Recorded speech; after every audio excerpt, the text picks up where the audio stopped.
Hello everyone and welcome back to the Horror Hut. Before you drift off, it would be a nice idea if you could leave a comment to let me know where you are listening from. Please don't forget to give the video a like and subscribe to the channel. Right, let's get comfy and relaxed, and let's begin. Story 1, Midnight Fair, The Last Ride. I had always found comfort in the anonymity of taxis. They whisked me from one place to another, providing a brief escape from the mundane interactions of everyday life. The smooth hum of the engine, the gentle sway of the car, and the muffled world outside created a bubble, if only for a few moments. But that night, the cab I hailed was not the sanctuary I had come to expect. It was late, the kind of late where the streetlights flickered as if exhausted from the oppressive weight of darkness. The chill in the air nipped at my skin, and I wrapped my coat tighter around myself as I stepped onto the curb. I waved at the first taxi that approached, its lights illuminating my face in a harsh yellow glow. "Where to?" the driver asked, his voice gravelly, roughened by years behind the wheel. He didn't even glance my way as I slid into the back seat, the door slamming shut with a finality that echoed through the quiet street. "East End, please," I replied, shivering slightly as the warmth of the car enveloped me. The driver nodded, his eyes fixed on the road ahead. I settled into the worn leather seat, absently fiddling with my phone, scrolling through messages that had begun to accumulate throughout the evening. My friends wondered where I had gone, the familiar ping of their texts a reminder of the life waiting for me outside this metal cocoon. As we drove, the city blurred into a smudge of shadows and streaming lights. I barely noticed the chatter of the radio, a low murmur as the driver switched stations. That's when I caught the first odd thing, an abrupt change in his demeanor. The passenger seat was empty, but I felt an unsettling shift in the atmosphere. It was as if something had interrupted the air, a tension that seeped into the car like a thick fog. I turned my attention back to my phone, tapping out a quick reply. It was only when the driver cleared his throat that I looked up. He had finally turned his head, his eyes meeting mine in the rearview mirror. I caught a glimpse of his reflection, a face lined with age, the skin pale and tight against his bones. His gaze lingered longer than I expected, and something in his eyes sent a jolt of unease through me. "Is this your first time in the city?" he asked, his voice lower, almost conspiratorial. I nodded, suppressing a shiver that ran down my spine. "Just visiting." He smiled, but there was no warmth in it. I forced a smile back, a nervous gesture that felt out of place. The streetlights flickered past us, casting shifting shadows across his face, and I focused on the rhythm of the passing buildings to steady my nerves. "Be careful," he said suddenly, gripping the steering wheel tighter. "There are things here that aren't what they seem." His words hung in the air, heavy and unsettling. I laughed lightly, dismissing it as dark humor. "I'll keep that in mind." The driver chuckled, but the sound was hollow, like the echo of a joke told long ago. A chill settled in my stomach as the city grew quieter, the vibrancy of nightlife giving way to the eerie stillness of empty streets. I glanced out the window, apprehensive, spotting the occasional figure lurking in the shadows, their outlines indistinct. "Sometimes," he continued, his voice dropping further, "people don't make it to their destination." My heart raced as I gripped the edge of the seat. "What do you mean?" I dared to ask. He stayed silent for a moment, his eyes still locked on the road ahead. "Just stories," he muttered at last, but the way he said it felt like a warning. The kind of warning you ignore, only to regret it later. I tried to shake off the creeping dread creeping in, focusing instead on the city's outlines, recognizable landmarks morphing into specters in the dim light. But the quiet hum of the taxi, the rhythmic thumping of the tires against the asphalt, began to feel oppressive. It wrapped around me like a shroud, closing in, suffocating. The streets began to change, becoming narrower and less welcoming. I could feel my pulse quickening. "Are you sure you're taking the right route?" I asked, attempting to keep my voice steady. The driver's eyes darted to the mirror again, that eerie smile resurfacing. "Don't worry. You'll get there. Just hold on." Panic sank into my chest like a lead weight. As the car turned down an almost desolate side street, I glanced at my phone, but there was no signal, no connection to the outside world. I could feel every instinct screaming at me to escape, to get out, to run. "Please, stop," I said, my voice trembling now. "I want to get out." He didn't respond. Instead, he accelerated, and I was thrown back against the seat as the scenery blurred past. I fumbled for the door handle, feeling the cold metal beneath my fingers. The driver glanced back at me, eyes wide with a mix of something that could only be described as madness. "This is where the fun begins," he said, and I knew, instinctively, that I was in far more trouble than I could handle. I yanked the door handle, but my heart sank as it wouldn't budge. The lock was engaged, trapping me inside. I could hear my breath quickening, panic rising to the surface as the darkness outside swallowed us whole. The driver laughed, a sharp, jarring sound that echoed through the cab. I was helpless, my pulse in my ears drowning out all rational thought. I could only watch as the shadows enveloped us, the night spiraling into something I wished I could escape. But the night had other plans, and I was just a passenger on a road I never wanted to travel. The air in the taxi felt thicker than before, weighted by an invisible dread that clung to my skin. The night wrapped around the vehicle, a cloak of darkness punctuated only by the occasional flicker of streetlights. Each flash illuminated fleeting glimpses of cracked pavement, shadowy alleyways, and the odd figure that hurried past, seemingly oblivious to the chill that settled in my bones. I glanced at the driver again. He hadn't spoken since I got in, his eyes fixed on the road ahead like a predator stalking its prey. His silence gnawed me. Was it normal for cab drivers to be this quiet?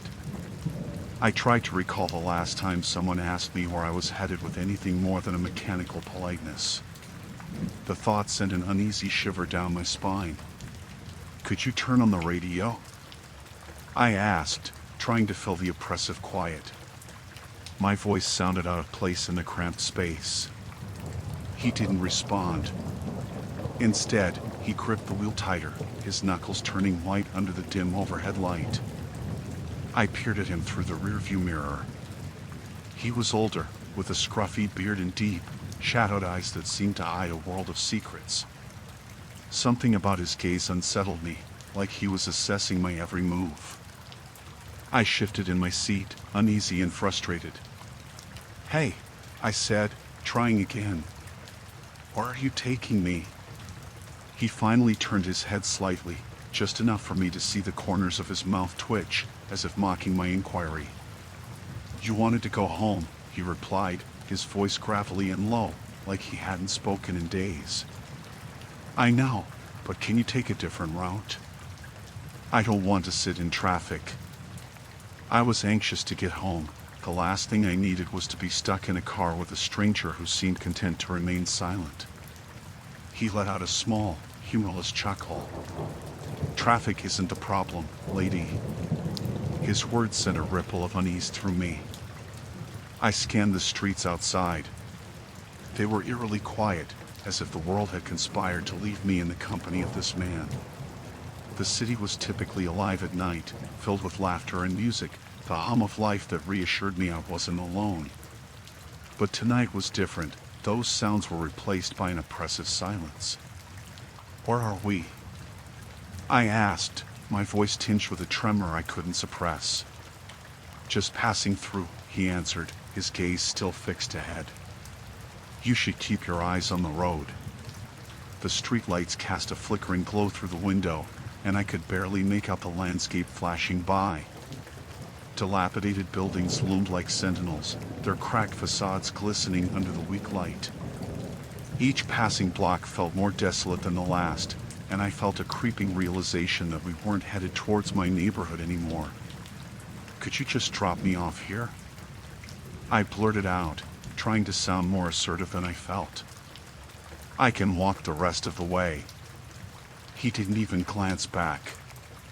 Not an option. My heart raced as I realized the gravity of the situation. The air seemed to thicken with tension, and I could feel the panic rising within me. The taxi continued to roll through the deserted streets, and I felt like a rabbit caught in a trap. "Please, just let me out," I pleaded, my voice barely above a whisper. "Where's the fun in that?" he replied, a sinister grin breaking through the grim facade he wore. I could feel the walls of the taxi closing in around me. My hands clenched tightly around the fabric of my jeans as I weighed my options. I could either take my chances outside or confront whatever lay ahead with this man. As if sensing my inner turmoil, he suddenly turned sharply down a narrow alley, the tires screeching against the uneven pavement. "Let me out!" I shouted, but my voice bounced off the faded bricks surrounding us. The alley was dark, punctuated by the glow of a single flickering bulb overhead. My heart thundered in my chest.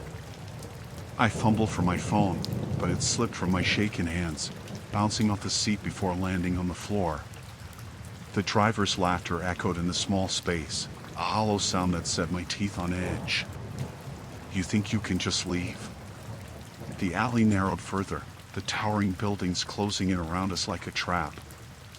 I could feel my breath quickening, panic clawing at my throat.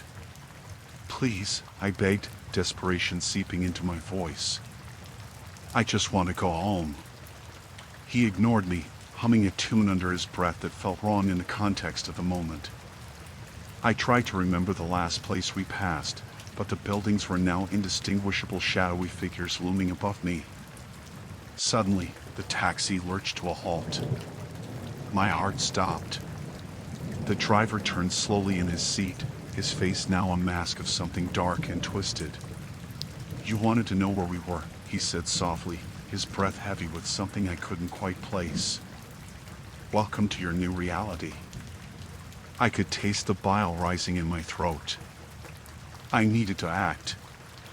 My hands scrambled beneath the seat, and I felt the cold metal of something sharp, the broken shard of glass from my phone screen. It was a feeble weapon, but it was all I had. "Don't," I warned, clutching the shard tightly, my voice steadying as I met his gaze. "I won't let you hurt me." He tilted his head, amusement dancing in his eyes. "You think you have a choice? The real horror is that you're already trapped."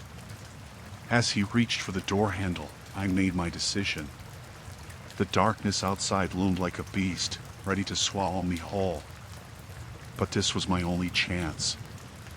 I lunged forward, slashing at the air between us, determined to break free of the nightmare that had become my reality. The taxi door swung open, and I leapt into the night, heart racing, mind reeling. In that moment, I was no longer just a passenger. I was a survivor. I woke up with a start, my heart hammering in my chest. I had spent the night tossing and turning, haunted by memories of the previous evening, of the taxi ride that had spiraled into pure terror. The remnants of the driver's chilling grin and the frantic whispers still echoed in my mind like a broken record. Slowly, I sat up in bed, the early morning light filtering through the curtains, casting a warm glow that felt oddly at odds with my internal turmoil. I glanced at the clock on the wall. It was just past 7, and I knew I had to shake off the anxiety that wrapped around me like a suffocating shroud. The incident had left me shaken, but I couldn't let fear control my life. I showered, dressed, and forced myself to eat breakfast, though the food felt like lead in my stomach. As I prepared to leave, I caught my reflection in the hallway mirror. My face was pale, shadows lingering under my eyes. I took a deep breath, straightened my shoulders, and stepped out the door. The street greeted me with its usual bustle. People hurried past, absorbed in their own worlds, completely unaware of the darkness that had etched itself onto my psyche. I walked to the bus stop, taking the same route I always did. The sun shone brightly, and the chatter of morning commuters filled the air, creating a sense of normalcy. Yet, every time a car passed, I felt my pulse quicken. What if it was him? I brushed the thought away, trying to focus on the day ahead, but my mind kept straying back to the man in the taxi. At work, the hours dragged on. I tried to concentrate but found myself glancing out the window repeatedly, half expecting to see those haunting headlights approach.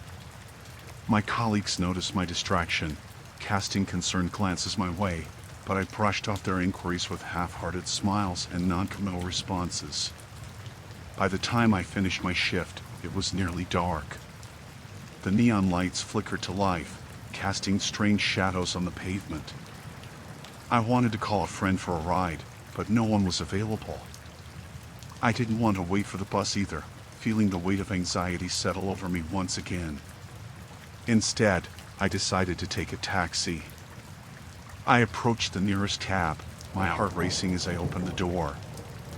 The interior smelled faintly of stale cigarettes and cheap cologne. I slid into the back seat, trying to suppress the tight knot of dread in my stomach. The driver turned to me, his face obscured by the dim light. "Where to?" he asked, his voice grating on my nerves. I gave him my address, forcing myself to glance at his eyes. They were dark, empty. My mind raced back to the previous night, the way the other driver had looked at me, as if he were studying my fear. I shook my head, trying to dispel the memories. The car lurched forward, and I watched the world outside blur by. The streets felt different in the dark, more sinister. I couldn't shake the feeling that I was being watched. My fingers fidgeted in my lap, and each passing moment seemed to stretch into eternity. "What's your name?" the driver asked, breaking the silence. I hesitated, the hairs on the back of my neck prickling. Sarah," I finally said, keeping my voice steady. He nodded, but there was an unsettling gleam in his eyes that set my skin crawling. "Nice to meet you, Sarah. You live around here?" "Yes," I replied, trying to sound casual. The conversation felt like a trap, each response tightening the noose around my anxiety. "Been living here long?" he pressed, his tone too inquisitive. "Just a few months," I managed, wishing for the ride to end. I glanced at the meter. How far had we gone? It felt as if we were meandering aimlessly. The streetlights flickered ominously as we turned down a dimly lit alley. I think you missed my turn," I said, trying to keep my voice steady as panic began to bubble beneath the surface. "Relax, I know a shortcut," he replied, his grin widening in the rearview mirror. Panic gripped me. I gripped the seat, my breath coming quicker. "No, take me back. Please, just take me back." He chuckled softly, a low, menacing sound. "You're safe with me, Sarah. Just relax."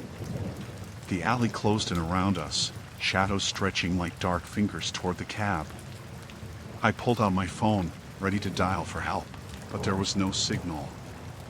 The driver's laughter echoed in my ears, and with every turn, I felt more ensnared in his web. "Just a little further," he taunted, his gaze flicking to the mirror, locking onto mine with an intensity that made my stomach churn. "Stop the car!" I screamed, desperation fueling my voice. "I'm getting out." He ignored my pleas, the alley narrowing as we sped deeper into darkness. My heart raced, pounding against my ribcage like a wild animal trying to escape. The driver turned sharply, and I could see the vacant expression on his face reflected in the glow of the dashboard. Suddenly, he slammed on the brakes, and I was thrown forward. My breath hitched as he turned to me, his eyes gleaming with something far too sinister. "Now, Sarah, let's have some fun." I reached for the door handle, my instinct screaming for me to escape. In that moment, I refused to let fear claim me. I yanked the handle with all my strength, flinging the door open and launching myself out onto the pavement. I stumbled, catching myself just before hitting the ground, my heart racing as I scrambled to my feet. The cab roared away, its tires screeching against the asphalt, and I stood there in the darkness, gasping for breath, the weight of terror pressing down on my chest like a vice. I didn't know where I was. I didn't know if he would return. But I did know one thing: I had to keep moving. The chill of the night air crept beneath my skin as I waited on the corner of Maple and 3rd, the street lamp flickering like a heartbeat. I glanced at my watch. It was nearly 2 in the morning. The city had transformed into a ghost town, with only a few scattered cars lumbering past, their headlights cutting through the thick darkness. I had made the decision to leave the late-night bar, but now, alone on the street, I felt more vulnerable than ever. My earlier bravado when I had first stepped outside faded with each passing moment. The night was heavy with an unsettling silence, broken only by the distant call of an owl and the occasional rustle of leaves. I could feel the weight of my anxiety pressing down on me, making it hard to breathe. I had told myself it would only be a short wait for a taxi, but as I scanned the empty street, doubt crept in. Finally, I spotted the familiar yellow glow of headlights approaching. My heart raced as I stepped forward, raising my hand. The taxi slowed and came to a stop in front of me. The driver, a brooding figure with deep-set eyes, nodded without a smile. I climbed into the back seat, the scent of tobacco lingering in the air, mingling with something else, something stale and unsettling. "Where to?" the driver asked, his voice low and gravelly. Can you take me to West Elm Street?" I replied, trying to sound casual, though the unease curled in my stomach. "Sure," he grunted, shifting into gear. I felt the car lurch forward, swallowing me whole into the darkness of the night. For the first few minutes, we drove in silence. The cityscape blurred past, neon signs casting a sickly glow against the windows. I tried to focus on my phone, scrolling through messages that felt too bright for the atmosphere around me. But my nerves wouldn't relent. I couldn't shake the strange sensation that I was being watched, even in the confines of the cab. I glanced up at the driver in the rearview mirror, but he kept his eyes fixated on the road ahead, his face obscured by shadows. The taxi took a sudden turn onto a quieter street, one I didn't recognize. My heart thudded in my chest. "Are you sure you're going the right way?" I asked, my voice barely above a whisper. He didn't answer. Instead, he turned the radio dial, an eerie melody pouring into the car, filling the space with a haunting tune. My pulse quickened as I strained my ears, the song a mix of static and despair. I could feel the panic rising, and every rational thought screamed at me to tell him to stop, to let me out. I shifted in my seat, scanning the unlit windows. The world outside began to blur, the faceless buildings fading into a patchwork of shadows. I opened my mouth to speak again, but the words caught in my throat. What if I was overreacting? What if he was just taking a shortcut? Suddenly, the taxi jolted to a halt. I nearly lurched forward, caught off guard. "What's happening?" I managed to ask, my heart pounding as I looked around.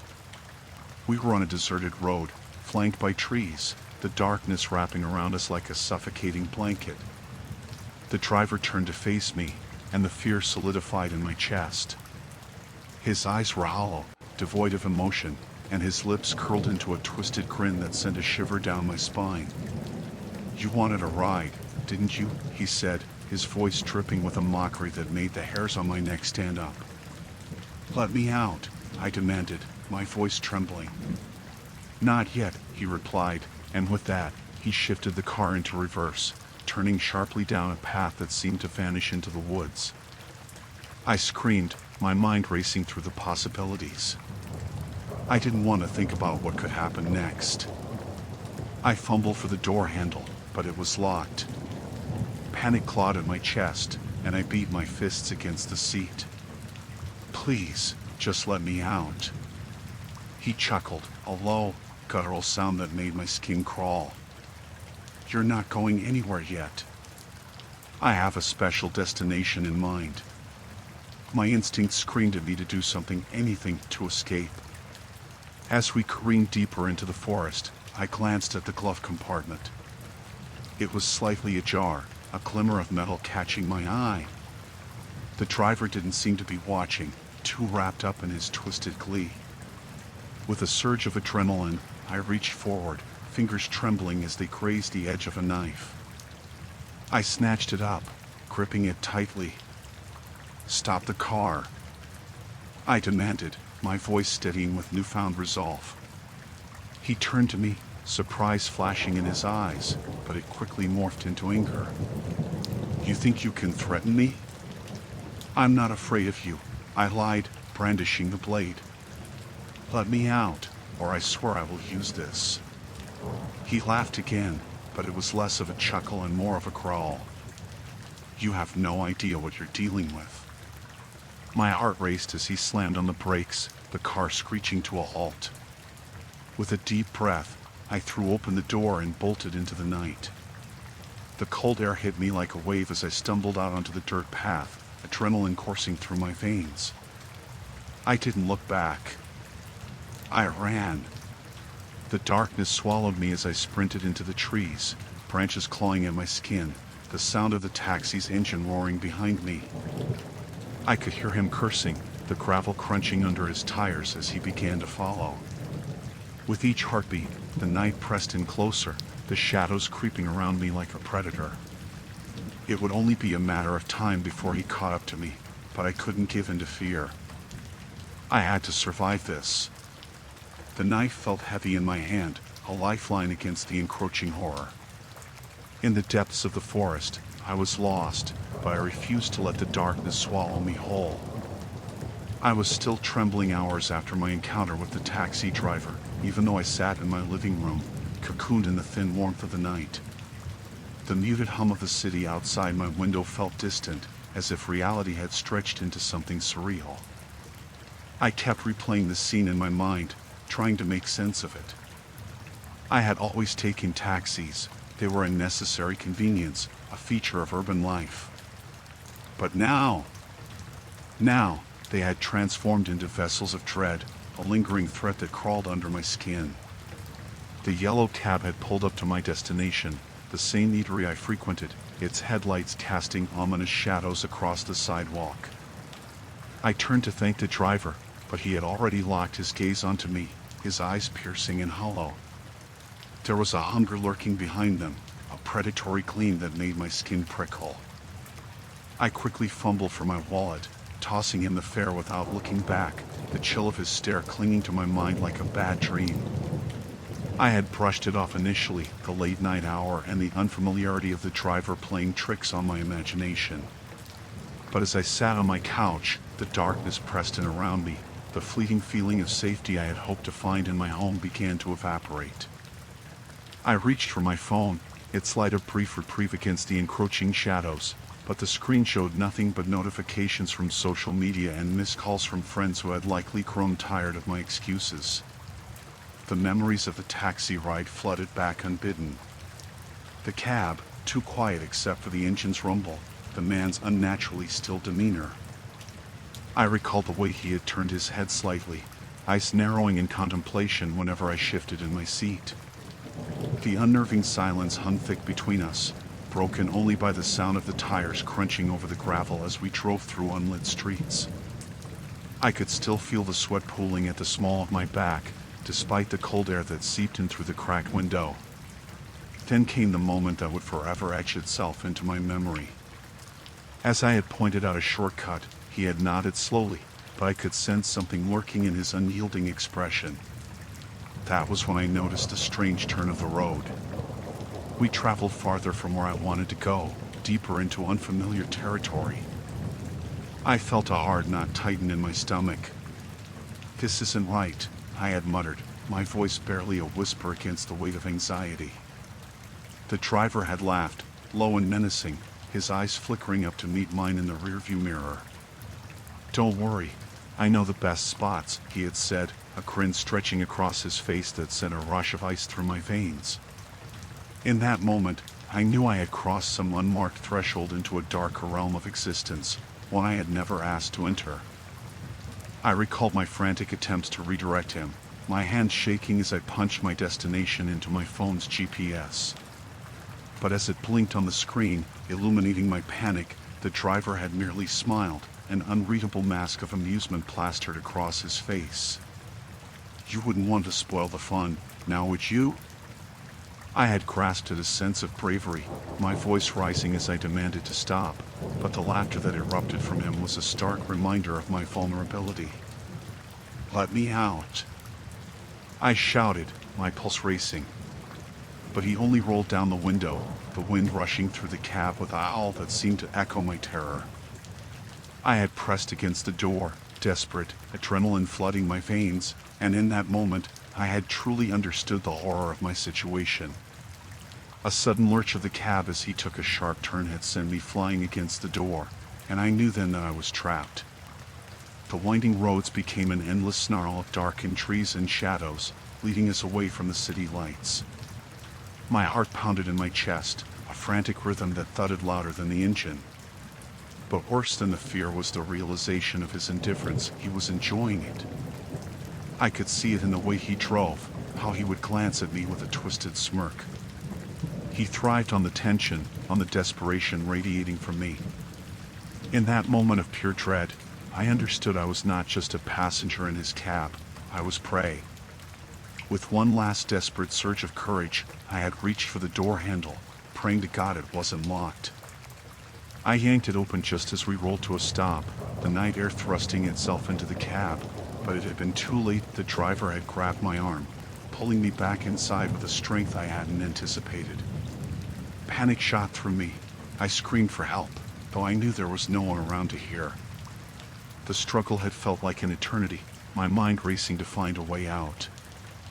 I fought against his grip, desperation fueling my every movement until I managed to break free, tumbling onto the pavement. I had scrabbled to my feet, breathless, and dashed into the night, leaving the taxi behind, the engine's growl fading into the distance. Now, back in my apartment, that fear loomed larger than ever. I closed my eyes, willing the images to fade. But no amount of wishing would shield me from the haunting truth. I had barely escaped, but what if he returned? What if he had memorized my face? My heart raced at the thought, and I glanced toward the window, half expecting to see his cab parked in the street, its yellow light flickering like an omen. As the hours drifted into silence, I sat there, every creak of the building echoing like a footstep in the dark. I wrapped my arms around myself, trying to quell the shivers that threatened to consume me. I would have to confront the horror, I thought, call the police, share my story.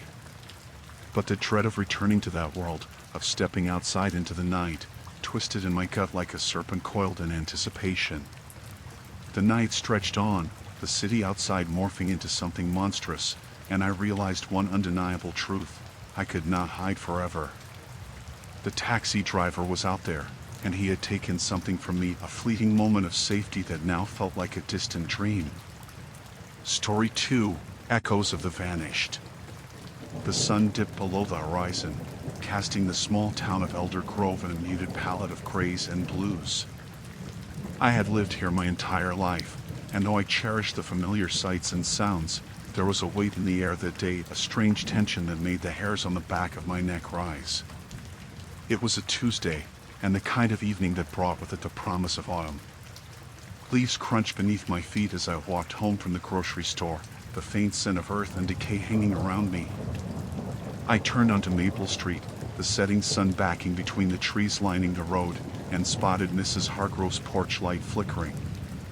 She had been the neighborhood's matriarch for as long as I could remember, always tending to her roses and gossiping over the fence. But today, there was something unsettling about her usual routine. I slowed my steps, squinting at her house.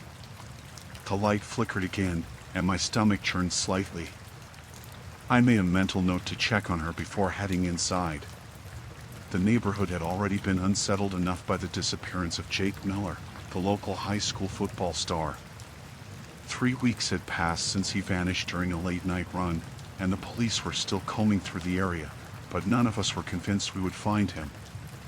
They had searched the woods, the riverbanks, even the abandoned quarry on the outskirts of town, but every day, the hope dwindled along with the search party. As I approached my front porch, I saw the faint glow of my phone screen lighting up the darkened living room. My mother was probably trying to reach me, wondering where I had been. I hurried inside and was met by the comforting smell of baked cookies. My mother always found solace in the kitchen, especially when darkness fell. But as I stepped into the living room, I could sense something was off. The television flickered with muted hues of blue, casting a pallor over the room. My mother sat curled in the corner of the couch, eyes fixed on the screen, but she didn't seem to be watching. I crossed the room and touched her shoulder gently. "Mom, are you okay?" She flinched and turned to me with a startled expression, like she had forgotten I was home. "Oh, Lily. I didn't hear you come in. Did you get the groceries?" I nodded, and she looked down, her momentary panic replaced by something deeper, a shadow of worry that echoed the anxiety in our town. The news anchor was discussing Jake's case, showcasing the same images that had become so familiar. A grinning photo of Jake in his football jersey, the search parties assembling, the candlelight vigils.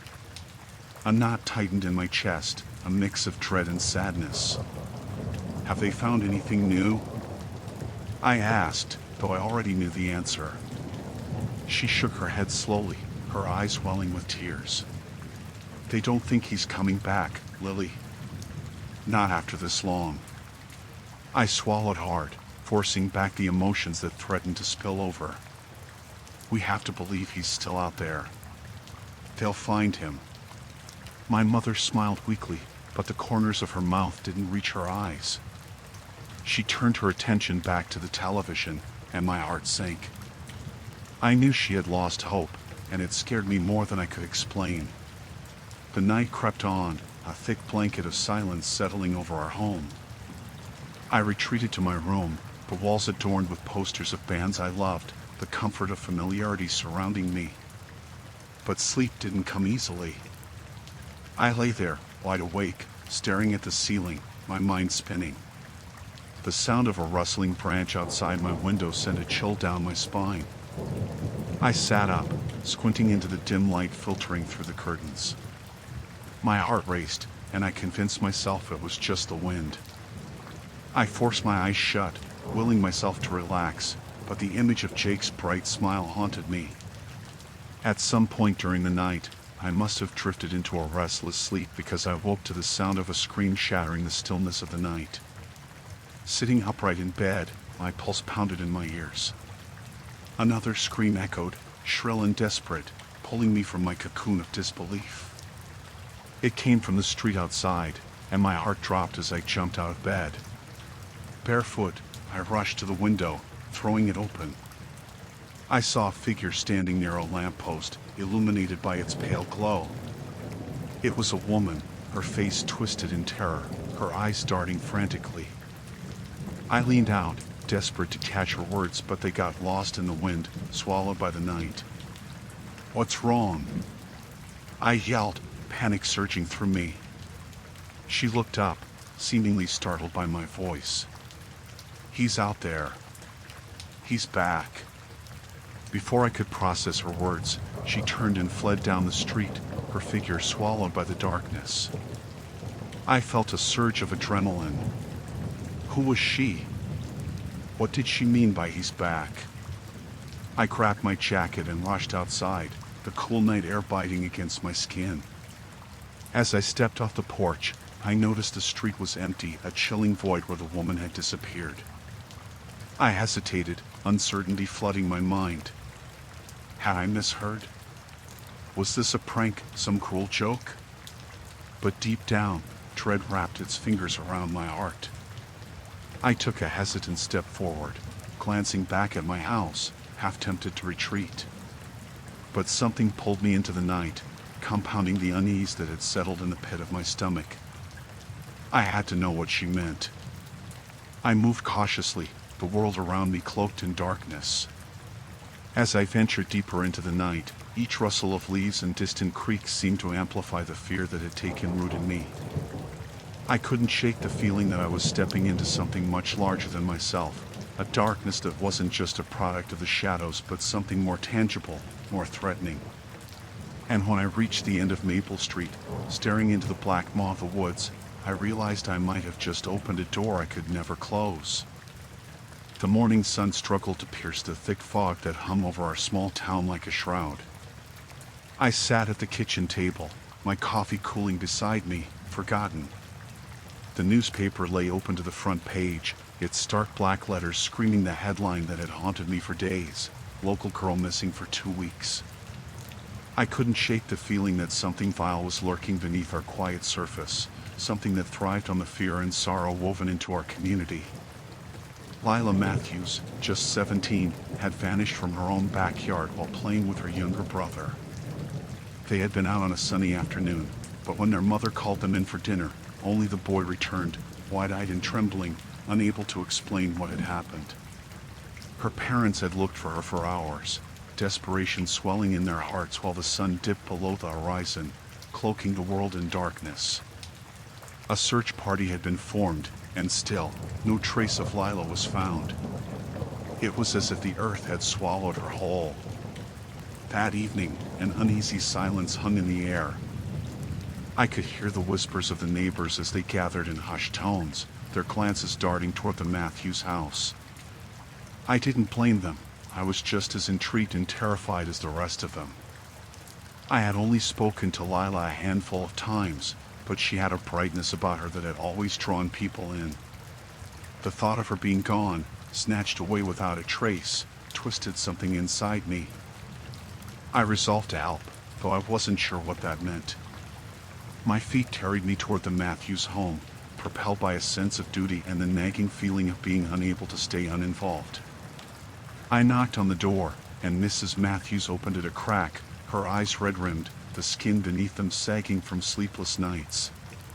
She looked at me as if I were an interloper in her shattered world, but then the hint of recognition softened her gaze. "Please, come in," she said, voice barely above a whisper. The living room was dim, curtains drawn tight against the outside world. Photos of Lila lined the mantelpiece, each one a reminder of the joy that had been ripped from her family. I felt out of place as I stepped inside, but the sight of Mrs. Matthews crumbling under grief urged me on. I want to help," I said, my voice shaking slightly. "Whatever I can do." Her eyes flickered with a mixture of gratitude and despair. "Thank you. But we don't know where to look anymore. The police have already searched the woods, the parks. They think she might have run away." The thought made my stomach churn. I couldn't imagine Lila, the bright girl who laughed easily and often, running away from the comfort of her home. I wanted to believe she was out there, just lost, somewhere. As I left their home, I glanced back. The sight of Mrs. Matthews clutching a framed photo of her daughter caused a lump to form in my throat. That night, I lay in bed, staring at the ceiling, the weight of her loss settling heavily on my heart. My mind replayed the last time I'd seen Lila, her laughter ringing through the hallways at school, vibrant and carefree. I hadn't known her well, but it felt criminal to let her memory fade into nothing. Days turned into a week, each hour dragging as I kept my ear to the ground, listening for any new developments. A group of U.S. from school organized search parties, canvassing nearby woods and parks, but as time passed, hope began to wane. Yet something gnawed at me, an insistent whisper that we were missing something crucial. One afternoon, fueled by a mix of fear and determination, I decided I had to return to the last place Lila had been seen. The neighborhood kids had spoken of a thicket behind her home, a tangled mass of trees and underbrush where they often played. It was a part of the world they considered magical until it wasn't. The sun hung low in the sky, casting eerie shadows as I made my way to the Matthews backyard. The air was thick with humidity and the scent of damp earth. I stepped through the gate, my heart racing as I approached the edge of the woods. The thicket loomed before me, a gaping mouth inviting me in. I took a deep breath and pushed through the branches. Inside, the world changed. The sounds of the neighborhood faded, replaced by the rustle of leaves and the distant call of birds. I moved deeper, my senses heightened, each snap of a twig echoing like a gunshot. The shadows danced around me, a living tapestry woven from the branches overhead. I searched for anything unusual that might lead to Lila. But as I ventured further, the air grew still. I couldn't shake the feeling that I was being watched. I stopped, straining to listen, and heard something, a faint whisper. My heart thundered as I turned slowly, trying to pinpoint the sound. It was faint, a soft rustling that seemed to come from just beyond my line of sight. Lila? I called out, the name escaping my lips before I could think better of it. Silence engulfed me, thick and suffocating. I took a tentative step forward, the underbrush crunching beneath my feet. The whisper returned, clearer this time, almost melodic. It called my name, a gentle coaxing that sent shivers down my spine. I froze, instinctively taking a step back. Who could be here? I was alone. I had seen no one enter these woods. As the shadows deepened around me, the whispers grew louder, swirling in the air like a dark promise. I felt the urge to flee, to escape whatever unspeakable horror lurked in the dark corners of the thicket. But something kept me anchored, drawing me deeper into the embrace of the trees. And then I remembered Lila. I had to know what had happened to her. I forced myself to move forward, heart pounding, breath catching in my throat. I had entered a realm where reality slipped into nightmare, and with every step, I realized that the secrets buried within these woods were far more sinister than I could have ever imagined. I awoke in the early hours of the morning, the heavy darkness hanging around my room like a shroud.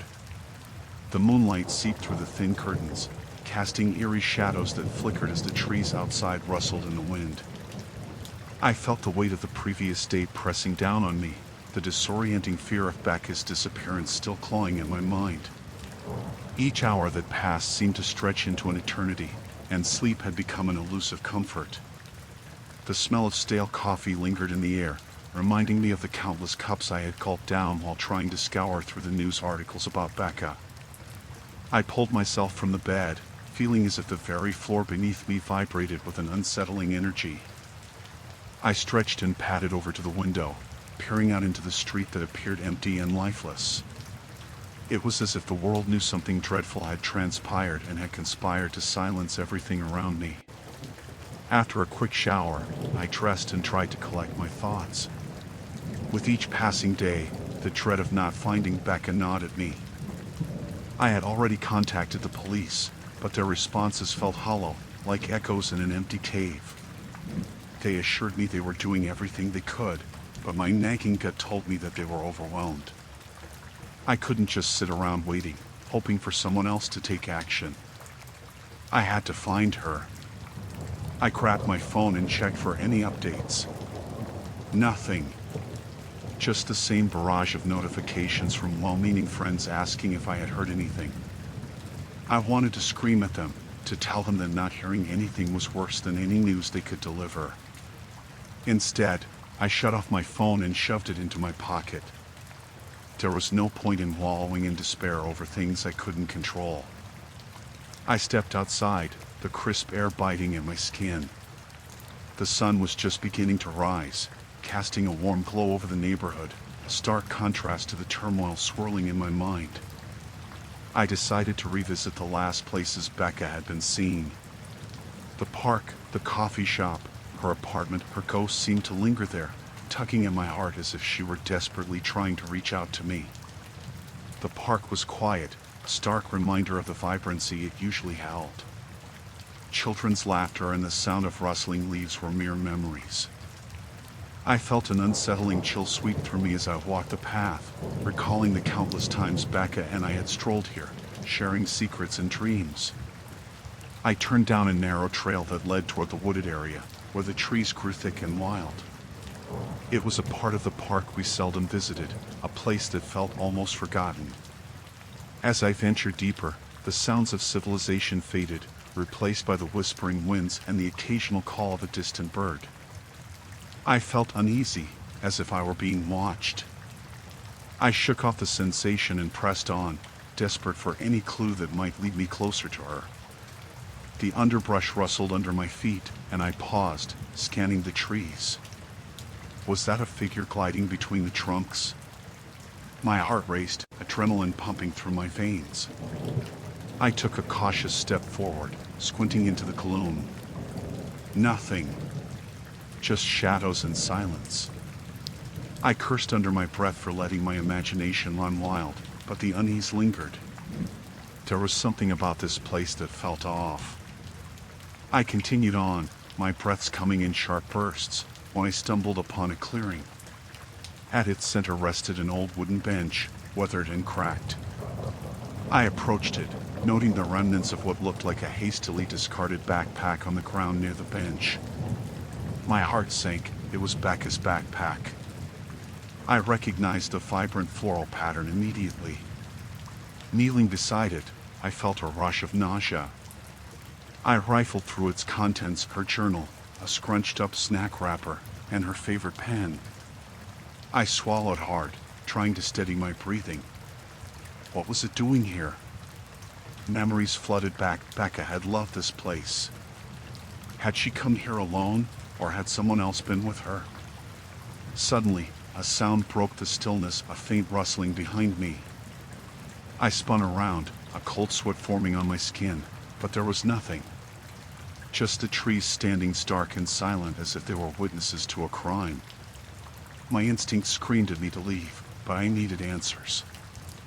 I needed to know what happened here. I rose and began scanning the area, looking for any further signs that might lead me to her. My heart raced as I spotted a glint on the ground, a small silver pendant, one Becca always wore. I picked it up, cradling it in my palm. Panic surged through me as the implications settled in. Becca! I shouted, desperation lacing my voice.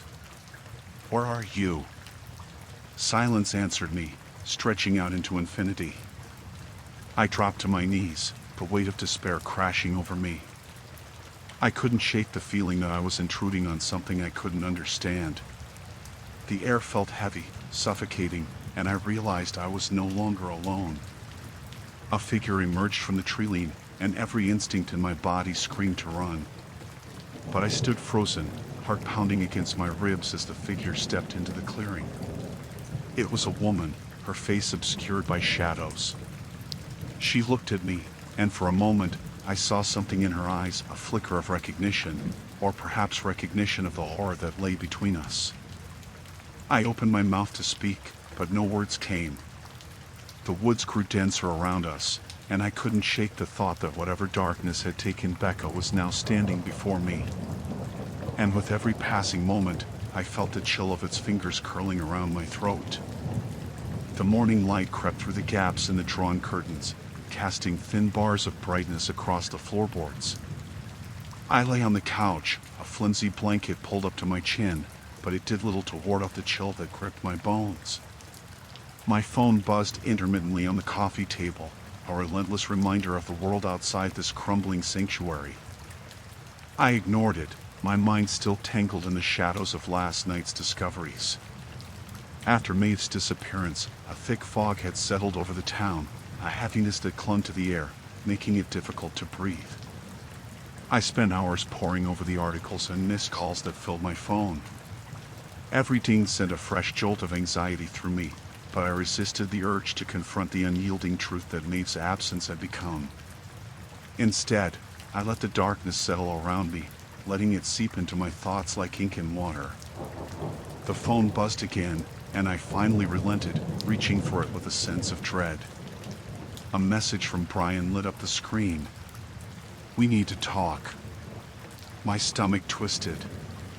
Brian had been Maeve's closest friend, but he hadn't reached out since the night we had canvassed the neighborhood, desperate for any hint of her whereabouts.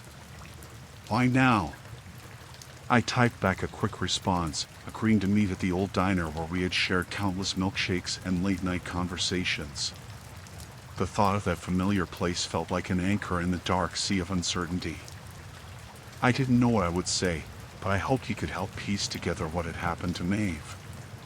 The diner was a familiar sight, the neon sign buzzing weakly amidst the morning haze, as if struggling against the encroaching gloom.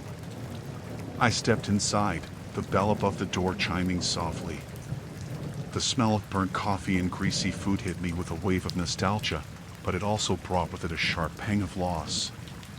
Maeve had loved this place, her laughter blending with the clatter of plates and the low hum of conversation. Brian was already seated in a booth, his brow furrowed, fingers drumming anxiously against the faux leather. As I slid into the seat across from him, the familiar itch of tension settled in the air.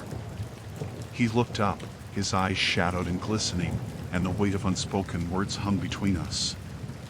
"Have you heard anything?" he asked, his voice barely above a whisper. It felt wrong to even utter Maeve's name, like it might summon her back from wherever she had vanished to. I shook my head, feeling the tightness in my throat. "Nothing. Just rumors. People are saying she might have run away. That doesn't feel right, though. Not Maeve." Brian nodded, his gaze drifting past me, lost in thought. "I've been talking to some of her friends. You know how she always liked to explore those old buildings on the outskirts of town? I think maybe she found something. Something she wasn't supposed to." A chill crept down my spine. Maeve had a knack for finding trouble, but it was always harmless, a hidden spot for stargazing, a long-abandoned shack to explore. But this felt different. "What do you mean?" "Last week, she mentioned something about an old house near the edge of Miller Woods. Said it was creepy, but she wanted to check it out. I thought it was just her imagination, you know? But now..." My stomach churned. "What house?" Brian glanced around, as if the very walls had ears. "The one where they say people go missing. The one they shut down years ago after the kids disappeared." I could barely breathe. The stories were whispered in hushed tones, a dark legend of the town. Children had vanished from that house. Some claimed they'd seen shadows flitting through the windows, that disembodied laughter echoed when the wind blew just right. I had always brushed it off as urban legend, but now, the prospect of Maeve stumbling into that twisted tale felt like a punch to the gut. "Do you think she went there?" I asked, my voice shaking. Brian's eyes darkened. "I think she might have. If she was looking for something to explain her own feelings of being lost, who knows what she could have found." That thought gnawed at me. If Maeve had ventured into that house, it could explain her absence, but it also opened a door to horrors I couldn't fathom. "We have to go there," I said, the words tumbling out before I could stop myself. Brian hesitated, his brow furrowing deeper. "Are you sure?" "It's not safe. It's haunted." "Or it's just a house," I shot back, the desperation rising in my voice. I couldn't sit idly by any longer. I needed to know if Maeve was there, if she had left some trace behind. He exhaled slowly, as if weighing my determination against the risks. Finally, he nodded. "Okay, but we go together. No splitting up." I clasped my hands together in a show of resolve, though deep down uncertainty bubbled like a pot on the verge of boiling over. Together, we left the diner, stepping into the thick fog that swallowed the streets, setting our course for the house that loomed like a shadow in the distance. As we walked, I felt a sense of foreboding wrap around me like a heavy cloak.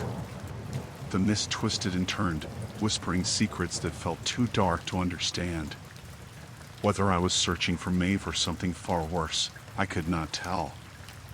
But I pushed forward, deeper into the shroud of uncertainty, my heart pounding in time with my fear.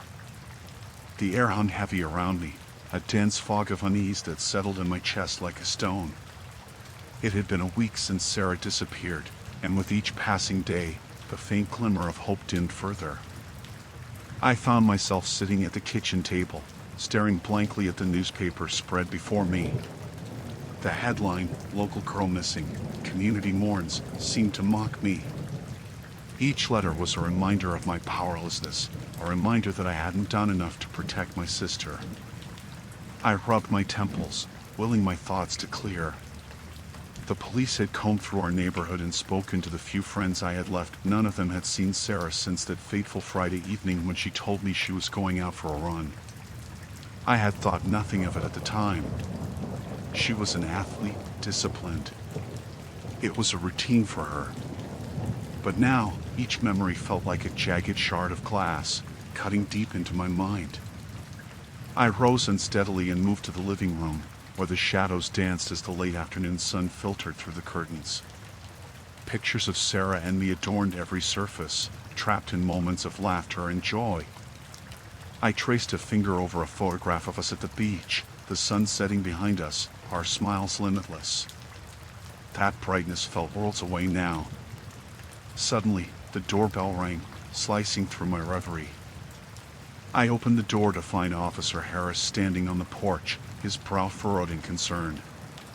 He stepped inside without waiting for an invitation, as though he had grown accustomed to the unwelcoming aura of my home. "Can we talk?" His voice was low, laced with gravity. I nodded, my heart racing. We settled on the worn couch, the silence stretching between us like a taut string ready to snap. "Any new leads?" I asked, the question barely escaping my lips. He hesitated, his gaze dropping to the floor. "We're still following up on tips. There's been some chatter on social media, but nothing concrete. I'm afraid we might have to broaden our search." "Broaden?" I echoed, confusion washing over me. "What does that mean?" "Some people are suggesting we check the woods again. The trail near the old mill, there have been rumors." His voice lowered even further, and I could sense the tension in his posture. "Rumors?" I pressed, my stomach tightening. "What kind of rumors?" He shifted, his eyes darting away from mine. "Some say they've seen strange figures lurking around there, especially after dark. People have mentioned hearing whispers." I felt a chill creep up my spine. The woods had always held a sense of foreboding, but now it was as if they were alive with an unspeakable malice. "You think she's there?" I whispered, the thought almost unbearable. "I can't say. We just need to cover all our bases." The officer's words lingered, and I found myself grappling with an overwhelming need to act. "I want to go," I said suddenly, surprising myself with the conviction in my voice. He looked at me, alarm etched on his face. "That's not a good idea. The terrain is rough, and it's not safe." "I don't care. You have to let me go. This is my sister we're talking about. I can't just sit here doing nothing." He hesitated, and in that moment, I knew I had one. Officer Harris sighed and stood, conceding. "Fine. We'll gather a team. But promise me you'll stick close and listen to our instructions." I nodded, a whirlwind of emotions swirling within me. Later that evening, we gathered at the edge of the woods, the sun sinking low on the horizon, casting long shadows that seemed to stretch and claw at the ground. The team consisted of a handful of officers and a few volunteers from the town. I felt a mixture of comfort and dread as I stood among them, all of us silently acknowledging the weight of our task. As we ventured deeper into the woods, the trees loomed around us, their gnarled branches twisting like skeletal fingers. The air grew colder, a shiver creeping into my bones. I kept my eyes peeled for any sign of Sarah, her jacket, her shoes, anything that might lead me to her. "Stay close, and don't wander off," Officer Harris instructed, his voice steady but firm. The further we walked, the more silence enveloped us, broken only by the crackling of leaves beneath our feet. An unsettling feeling settled in my stomach, but I pushed it down, focusing instead on the hope that we might find her. Then, as we reached the old mill, A gust of wind rustled the branches overhead, and I heard a faint whisper that seemed to dance just beyond my comprehension. I stopped dead in my tracks, straining to listen. "Did you hear that?" I asked. "Hear what?" Officer Harris replied, brow furrowing. It sounded like, but I couldn't find the words. "Let's keep moving," he urged, but I hesitated, feeling a pull toward the mill. As we drew nearer, the air grew still. Shadows stretched unnaturally, and for a brief moment, I could have sworn I saw a figure darting between the trees. My heart raced as I called out, "Sarah." The woods held their breath, and then all at once, the whispers crescendoed, filling my ears with a dissonant hum. I stepped forward, compelled by an unseen force, when Officer Harris grabbed my arm. "Don't." But it was too late. I felt myself slipping into the dark embrace of the woods, the whispers growing louder, coaxing me into their depths. I was losing control, and with it, the last thread of my sanity. "Stay with us," someone shouted, but my vision blurred as shadows loomed closer, twisting into figures I couldn't comprehend. "Sarah." I called again, desperation clawing at my throat. But the only response was the rustling of leaves, mocking me in the dim light. As I stumbled, I thought I felt a hand brush against mine, but when I turned, there was nothing, only darkness, thick and suffocating. And then, with a jolt, everything went black. Story 3, Harvest of the Cursed Cornfield. The wind whispered secrets through the cracked windows of the old farmhouse as I stepped inside for the first time. My grandmother had left it to me after her passing, and though I had not seen the place since childhood, the familiar creaks of the floorboards and the scent of age would fill me with an odd mix of nostalgia and dread. I could still picture her, stooped and frail, her gnarled hands clutching a small tin of cookies as she ushered me in from the cold. Now, the once welcoming home stood silent, shrouded in an unsettling stillness that made the hair on the back of my neck prickle. It was late afternoon, and the dying light filtered through the grimy windows, casting elongated shadows that danced along the walls. Dust motes swirled in the slanted beams, and I instinctively brushed my hand over the dusty table, leaving a dark smudge against the faded white. I had planned to spend a couple of weeks here, to sort through her belongings and decide what to keep or sell. The town had changed since I last visited. My grandmother's absence hung heavy in the air, looming like a storm cloud. Anxiety clawed at me, but I pushed it down and focused on the task ahead. As I moved through the narrow hallways, I noticed how the old farmhouse seemed to breathe around me, settling and shifting, as if it held its own memories and secrets. I paused by the door to the cellar, its heavy wooden frame weathered by years of neglect. A shiver ran through me at the thought of going down there alone. I could almost hear the echoes of my grandmother's warnings about the things that lurked in the dark. "Stay away from the cellar, dear," she'd said too many times to count. It's not what it seems. But now, that warning only fueled my curiosity. I found myself drawn to it, half expecting to discover a treasure trove of forgotten memories, or perhaps something else entirely. I took a deep breath, steeling my resolve, and reached for the doorknob. It was cold and slick, sending a jolt through my fingers. With a creak that sounded like a groan, the door opened, revealing steep, uneven stairs that descended into darkness. I hesitated, a flutter of apprehension gripping my stomach. The light bulb at the top of the stairs flickered uncertainly, giving just enough illumination to catch a glimpse of cobwebs clinging to the rafters like ghosts. I grabbed a flashlight from my bag and flicked it on, its beam cutting through the gloom. Each step I took was a test as the wooden steps creaked beneath my weight, protesting against my intrusion. The air grew dank and cool, and a faint, musty odor filled my nostrils, reminiscent of damp earth and decay. I couldn't shake the feeling that something was watching me from the shadows, lurking just beyond the reach of my light. As I reached the bottom, I swept the flashlight around, revealing rows of old jars lined against one wall. Some were filled with murky liquids, while others contained strange, unidentifiable contents. My stomach turned at the thought of what my grandmother might have preserved down here. Perhaps it was merely a relic of her eccentricity, but the thought of her carefully storing remnants of what could only be described as morbid fascinated me. At the far end of the cellar stood an old wooden chest, its surface scarred and peeling. I approached it slowly, heart pounding in my chest, and knelt down to inspect the latch. It was rusty, resisting my attempts to ease it open. After a moment's struggle, it gave way with a reluctant creak, and I lifted the lid, the hinges protesting with a shriek that echoed through the stillness of the cellar. Inside, I found an assortment of forgotten things, a moth-eaten quilt, a collection of faded photographs, and a dusty, leather-bound journal. My fingers trembled as I picked it up, the weathered pages crackling softly.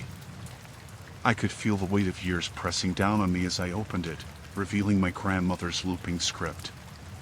The first few pages were filled with mundane entries, details of the day-to-day life on the farm, local gossip, and the random musings of an old woman who had once been vibrant and sharp. But as I turned further, the tone shifted. I saw it again last night. One entry began. The creature in the fields, lurking just beyond the edge of the moonlight. I can hear its whispers in the wind. I fear it wants something from me. A chill washed over me, and I felt the urge to close the journal right there, but an insatiable curiosity urged me to read on. The further I delved into her entries, the more frantic her writing became. The whispers have grown louder. No one believes me. She described odd occurrences around the farm, disappearances of livestock, strange lights in the distance, and an overwhelming sense of being watched. The final entry was scrawled hastily, words smeared as though she'd written it in a panic just before she died. I can't keep it out any longer. It knows my name. The weight of those words hung heavily around me, mixing with the oppressive atmosphere of the cellar. I felt a presence pressing against my shoulders, an unseen force that made my heart race. I snapped the journal shut, my breath quickening as I stumbled back toward the stairs. I needed to leave, but something deep within me, the part that had once adored my grandmother, urged me to understand. The farm had secrets buried in its soil, and if I wanted to honor her memory, I needed to uncover them. But as I reached the top, the air grew thick, and I felt that same uncanny sensation of being watched. I was not done with the cellar yet. The thought sent a shiver down my spine, but it also ignited a resolve in my chest. My grandmother had faced something down there, something that had taken root long before I arrived. And somehow, I was bound to it too. The sun had dipped beyond the horizon, staining the sky with shades of deep indigo and violet. By the time I returned to the farmhouse, the world outside had surrendered to an unsettling darkness that seemed to seep into every crack and crevice of the old place. The air felt heavy, charged with anticipation, as if the land itself was holding its breath, waiting for something to happen. I dropped my backpack by the door and stepped inside, instantly enveloped by the familiar mustiness of the unheated rooms. The house creaked softly, a gentle reminder of its age. I could still hear the faint echo of the day's events, the rusty gate swinging wide, the sensation of being watched as I wandered the cornfields, and that strange rustling sound that had made my skin crawl. My mother had often warned me not to stray too far from the house, but I was 16 and had long dismissed her fears as relics of a bygone era. As I moved through the dimly lit hallway, a chill slid down my spine, raising goosebumps on my arms. I flicked the light switch by the kitchen door, but the bulb only flickered weakly before giving up. The dense shadows gathered in the corners, deepening the silence that enveloped the house. I felt as though I was being swallowed whole, isolated in a world that felt alien and menacing. Grabbing a flashlight from a kitchen drawer, I stepped outside again, the beam slicing through the thickening darkness. I needed to check the barn. My father had mentioned that one of the gates had come loose, and in this part of the world, any opening could mean trouble. The barn loomed ahead, its silhouette stark against the night sky. Its wooden exterior was pockmarked and weathered, telling tales of years spent facing the elements. A shiver of foreboding wrapped around me as I approached. As I swung the barn door open, the heavy scent of hay and animal musk hit me. The sound of my footsteps echoed inside, unnerving in the stillness. I spotted the gate my father had mentioned, hanging awkwardly on its hinges. I took a couple of steps toward it when I heard it, a low, disembodied sound that sent my heart racing. It was something between a growl and a groan, reverberating through the air, chilling my blood. "Hello?" I called, my voice trembling as it sliced through the heavy silence. The only response was the distant rustle of straw, and the shadows seemed to thicken around me. I pointed my flashlight toward the source of the noise, feeling a mix of dread and curiosity urging me to investigate. As I stepped deeper into the barn, the beam landed on a group of silhouettes hunched over in the far corner. At first glance, I thought they might be animals, perhaps the goats we kept years ago. But as I crept closer, I froze, my breath hitching in my throat. They were not goats. The shapes had long limbs and protruding ribs that jutted out unnaturally. Their skin was mottled and shadowy, blending into the darkness, and as my light fell upon them, they shifted, their heads turning in unison to face me. A guttural hiss escaped from one of them, revealing a jagged line of teeth. Instinct kicked in, and I turned to run, my pulse pounding like a drum in my ears. The barn door slammed shut behind me with a force of its own, and I fumbled with the latch, my fingers cold and trembling. The creature shrieked, a cacophony of sound that clawed at my sanity. "Get out! Get out!" I screamed, the desperation fueling my strength as I banged against the door. Just as I felt it give way, there was a sharp pain on my wrist, and I looked down to see a gnarled hand gripping me. I stumbled backward, jerking myself free and bolting back toward the main house. I burst through the door, slamming it shut behind me, and sank down against it, gasping for air.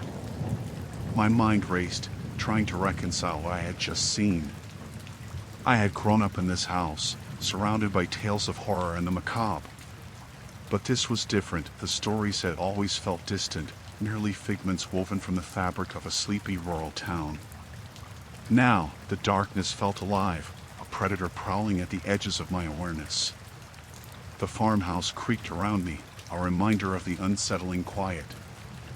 I rose slowly, scanning the shadows that danced just beyond my flashlight's reach. I needed help. I reached for my phone but remembered I had no service out here. Panic crept back in as the realization settled like a heavy stone in my gut. I had to gather myself. I had to confront whatever was lurking in the barn, whatever had watched me so intently. Taking a deep breath, I steeled my resolve. The porch creaked beneath my weight as I stepped outside again, flashlight flickering. The night was thicker than before, as if the darkness was coiling around me, whispering secrets I wasn't meant to hear. With each careful step back toward the barn, the weight of fear pressed against my chest like a vice. I moved cautiously, half expecting to see the horrible forms waiting for me. The barn loomed, its door slightly ajar, as if it were beckoning me to uncover its mysteries. I pushed it open wider, the hinges groaning in protest. The flashlight beam danced across the space, revealing nothing but the remnants of hay and scattered tools. The creatures were gone. But something was not right. An overwhelming sense of wrongness clung to the air, thick and suffocating. I stepped inside, heart pounding, forcing myself to look deeper into the shadowed corners. Then, a faint rustling came from above, and I directed my light upward. The loft, a space typically home to old tools and forgotten memories, loomed above me. I could see movement, a dark shape shifting in the darkness. I felt my breath hitch again, throat tightening with terror as I waited, frozen, for the unknown to reveal itself. I had walked into the depths of something far beyond my comprehension, and now I stood at the precipice, uncertain of what would come next. In that moment, I understood that this farm was alive in ways I had yet to discover, and its secrets were hungry. The sun began to dip below the horizon, casting long shadows across the fields. I stood on the porch, the old wood creaking underfoot, overwhelmed by a sense of dread that had been growing steadily since my arrival.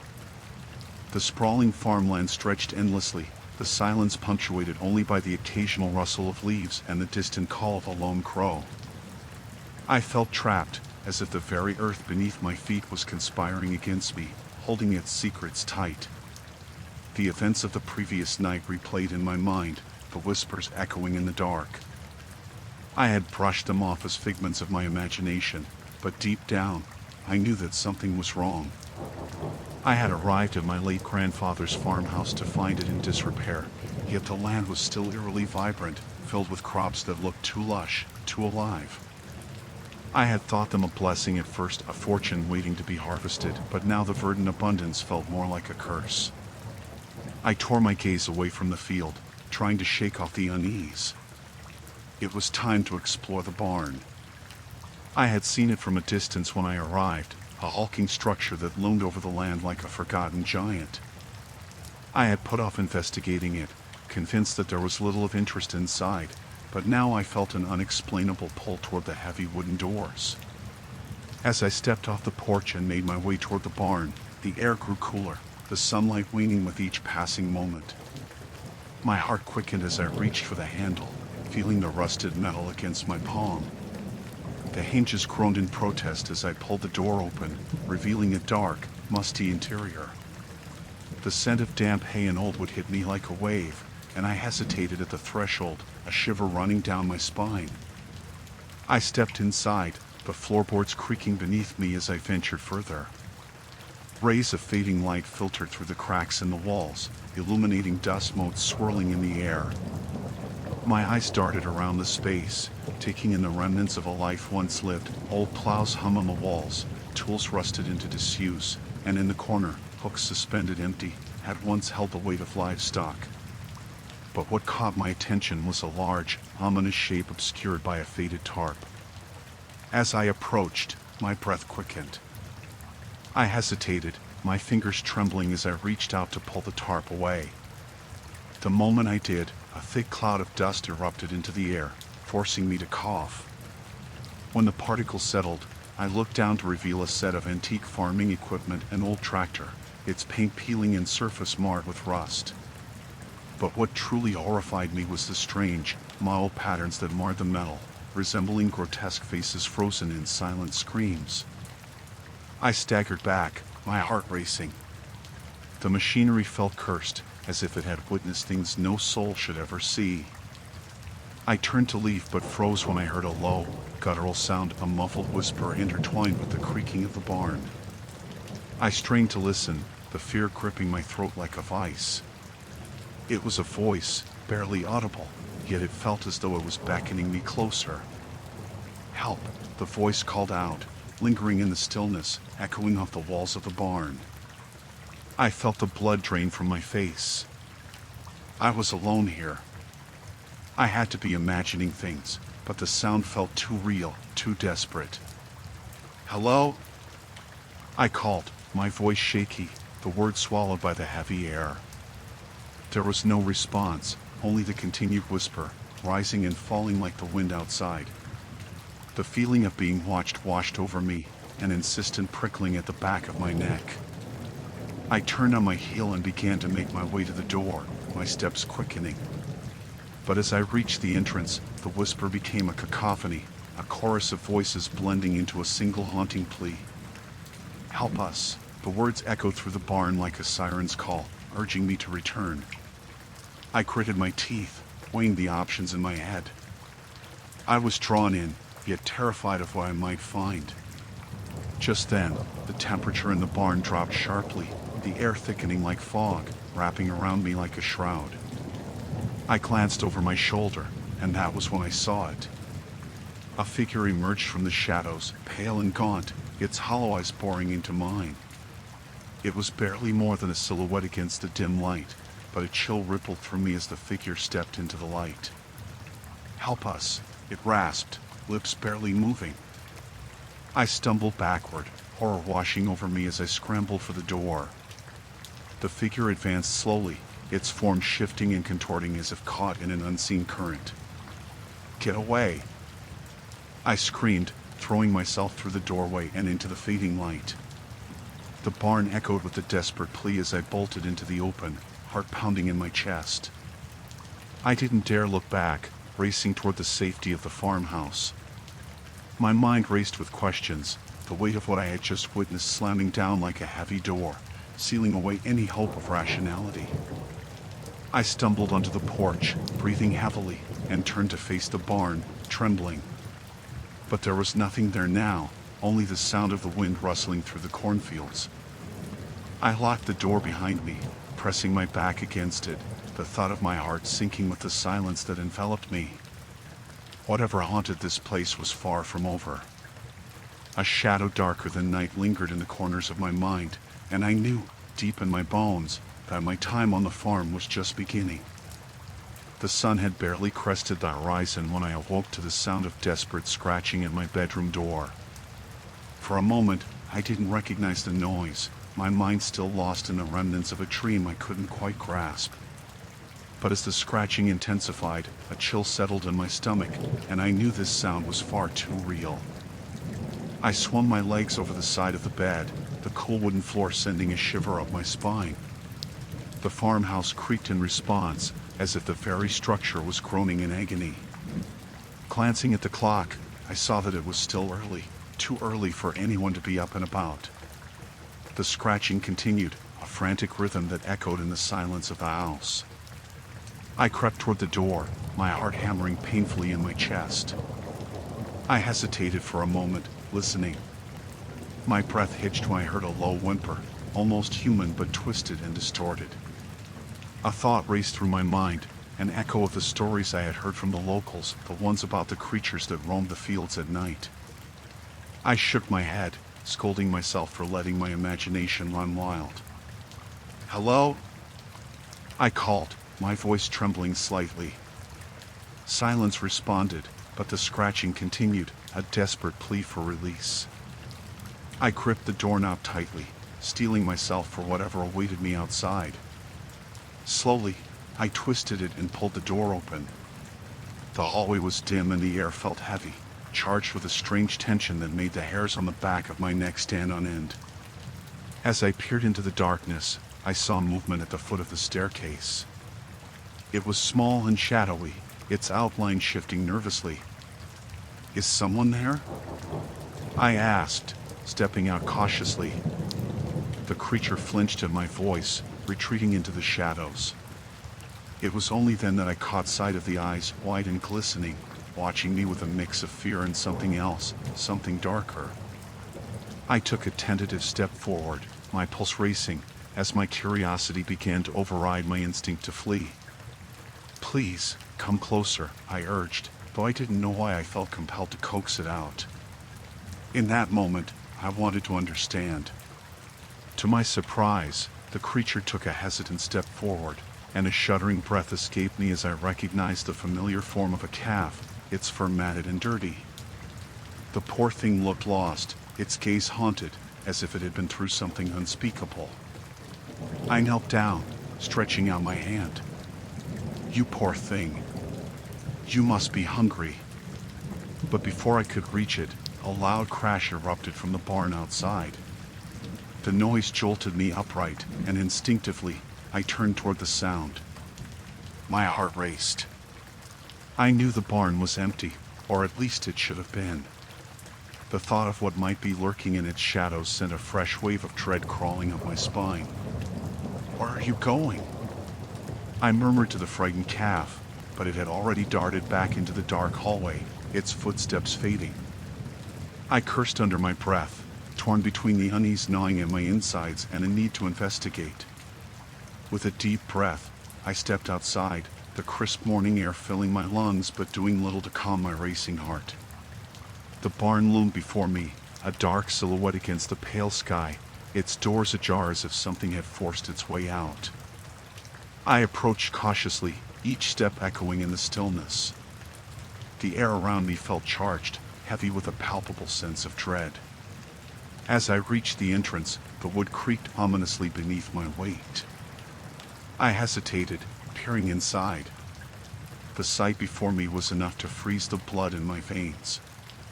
The barn was a mess, straw strewn about, tools scattered like forgotten memories. But worse than the disarray was the smell, a sickening, putrid odor that clung to the air like a shroud. Squinting into the dimness, I noticed dark stains on the ground, slick and glistening, contrasting sharply with the pale straw. I stepped further inside, the floorboards groaning beneath my weight. My breath quickened in my chest as I spotted movement in the shadows toward the back of the barn. I squinted, trying to make sense of the shapes before me. And then I saw them, bodies. At first, I thought they were just remnants of livestock, but as I drew closer, horror washed over me. These were not mere carcasses, they were twisted and grotesque, contorted into unnatural positions, their eyes wide and unseeing. My stomach churned violently, and I stumbled backward, grappling for the door frame to steady myself. What kind of madness had taken place here? The sudden realization hit me like a punch to the gut. This wasn't just a slaughterhouse, this was a place of sacrifice. The whispered tales of farmers who had turned to dark rituals in desperation swirled in my mind, twisting my perception of the world around me. From the corner of my eye, I caught the glint of something shiny, a knife, bloodied and discarded near one of the bodies. It was the final straw. I turned and bolted from the barn, adrenaline coursing through my veins, forcing me to flee from the horrifying scene. As I stumbled into the sunlight, I was desperate for the solace of the house. I rushed back inside, slamming the door behind me, the sound of the latch clicking like a welcome salvation. But the relief was short-lived as I turned to face the interior of the farmhouse. The walls felt as if they were closing in on me. Whispers danced through the air, curling around my mind, taunting me with the tales I thought were just folklore. There was something sinister in this place, a darkness that lay in wait, ready to pounce. And now, it felt like it was coming for me. I staggered back, my thoughts racing, but there was no escape. The farmhouse had become a prison, and the horrors I had stumbled upon were only the beginning. I could feel the weight of unseen eyes upon me, watching, waiting. The farm had awakened, and I was part of its twisted tale now. As night descended on the farm, the world around me became a collage of shadows and sounds, each whisper of the wind carrying a hint of the terror that had woven itself into the very fabric of this place. The atmosphere was thick, saturated with the smell of damp earth and the remnants of the day's labor. I had spent my afternoon fumbling through my father's old journals, searching for answers, but all I found were the fragmented thoughts of a man slowly unraveling. His words trembled across the pages, speaking of things that crept in the corners of the barn and echoed through the fields under the silver glow of the moon. That evening, I stood on the porch, heart racing, scanning the darkness that blanketed the land. The wind picked up, and I could hear the rustling in the cornfield, a sound that once felt inviting now sent shivers down my spine. I remembered the stories shared by locals at the pub, tales of the Wendigo that haunted these lands, a being that was said to starve for eternity, prowling the edges of sanity and flesh. My father had dismissed those tales, attributing them to the drink-fueled imaginations of country folk, yet the more I uncovered, the more I felt the weight of their truth. I ventured out toward the barn, the wooden beams creaking beneath my weight as I approached. The air was thick with anticipation, a palpable tension that made my skin itch. With each step, I was reminded of how often I had played here as a child, weaving between the hay bales, imagining it a castle with dragons lurking in the shadows. Now, those very shadows felt alive, hungry. The barn door swung open with a protesting groan, revealing the dim interior. I had left the lantern burning last night, its flickering flame casting eerie shadows that danced along the walls, making it hard to tell where one ended and another began. I took a deep breath and stepped inside. The scent of hay and something else, something metallic, welcomed me, and I felt a taste of dread on my tongue. I scanned the room, my eyes flicking across the tools my father had left behind. The pitchfork leaned against the wall like a watchful guardian, and a half-empty barrel sat in the corner, its contents long forgotten. In the farthest distance, I saw a glimmer of movement near the grain storage. My heart pounded louder, drowning out the whispers of doubt that warned me to turn back. "Hello?" My voice trembled as it broke the heavy silence. I strained to hear a response, but only the sound of my own breath filled the space. I gripped the lantern tighter as I moved toward the crane, each step weighted with hesitation. The flickering light illuminated the shadows, revealing broken crates and the remnants of harvest long past. Then I saw it. A figure crouched by the crane. It was slight, almost frail, a patchwork of tattered clothes that clung to a frail frame. My breath caught in my throat. "Who are you?"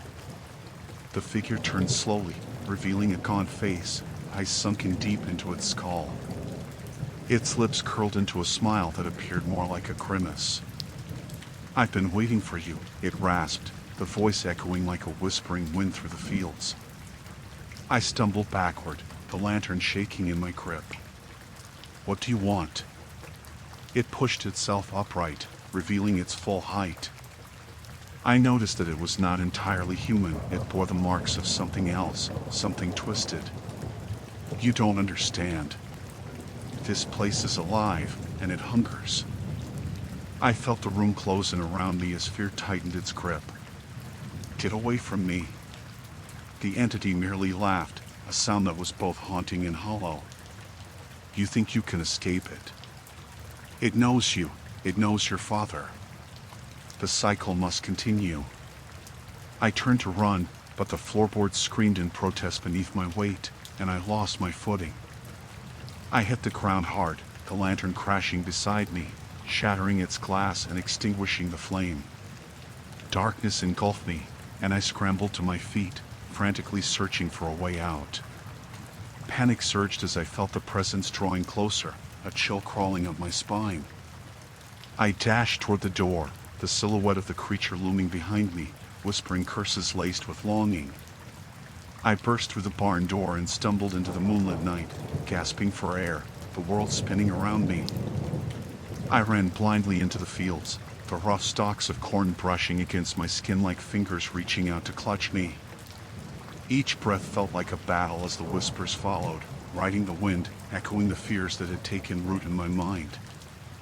I thought of my father, of the warnings he had ignored and the secrets he had buried. Had he known of this thing lurking in his shadows? Suddenly, I tripped, sprawling into the dirt. I lay there, heart racing, trying to gather my thoughts while the shadows danced around me, waiting. A rustling sound nearby made me freeze. I turned my head slowly, dread pooling in my stomach. It was there again, the figure emerging from the dark, its smile broader now, more menacing. "You can't escape what you are," it hissed, hands outstretched as if to welcome me into its twisted embrace. As I scrambled to my feet, a desperate thought crossed my mind. The journals, perhaps they held the answer, a way to confront this horror. The creature lunged, and I bolted back toward the house, the dim light flickering like a beacon of hope against the inky blackness. I had to reach the truth before it consumed me whole. Story 4, Rent Due in Blood. When I first moved into the old Victorian house on Maple Street, I never thought it would become the centerpiece of my nightmares. The facade, with its peeling paint and sagging porch, was less a warning than a siren call to my frugal sensibilities. The rent was cheap, and the landlord, a wiry man with a twitchy smile, promised that the house was full of charm and character. I believed him, and within days, I'd signed the lease. At first, everything seemed fine. I unpacked my boxes amidst the creaking floorboards and lofty ceilings, relishing the antique fixtures and the way the sunlight streamed through the grimy windows. I told myself that the flickering light bulbs in the hallway were a minor inconvenience, easily fixed with a quick trip to the hardware store. The first night, as I lay in bed, I marveled at the silence that surrounded me, a stark contrast to my last apartment, where sirens and shouting were constant companions. But as the days bled into weeks, I began to notice the house's peculiarities. The walls whispered secrets in the night, a low murmur echoing through the empty rooms.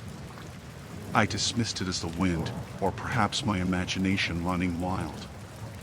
Yet, as the sun dipped below the horizon, an unsettling sensation wormed its way into my gut. Shadows danced unnaturally in the corners of my vision, and I found myself jumping at the smallest of sounds. One evening, as I sat in my small kitchen, the atmosphere thick with unease, I decided to confront my fears. I picked up my phone and dialed my landlord, Mr. Hargrove. His voice crackled through the line, thin and wheezy, like a broken record. "Ah, Miss Ellison. How's everything in the house?" I hesitated, the words choking in my throat. Fine, I guess. Though, the lights keep flickering, and there's a strange noise at night."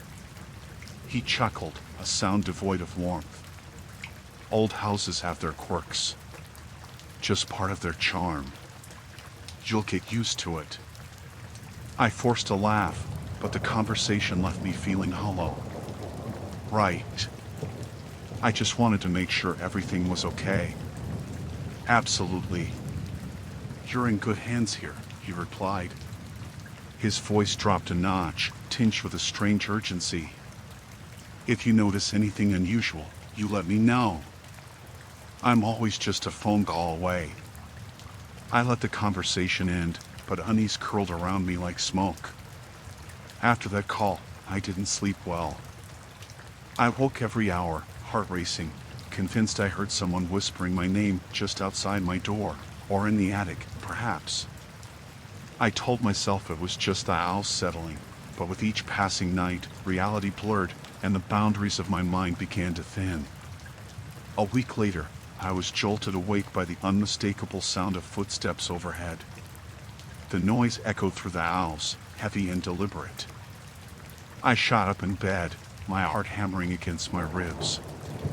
I glanced at the clock, 2:17 a.m. I hadn't invited anyone over, and my neighbors were all well aware of my solitary lifestyle. With trembling hands, I reached for my phone and dialed Mr. Hargrove again. The line rang, but when he finally picked up, something in his voice felt off. "What is it, Miss Ellison?" "There's someone in the house," I whispered, the words feeling absurd even as I spoke them. He paused, a silence so profound it made the hairs on my arms stand tall.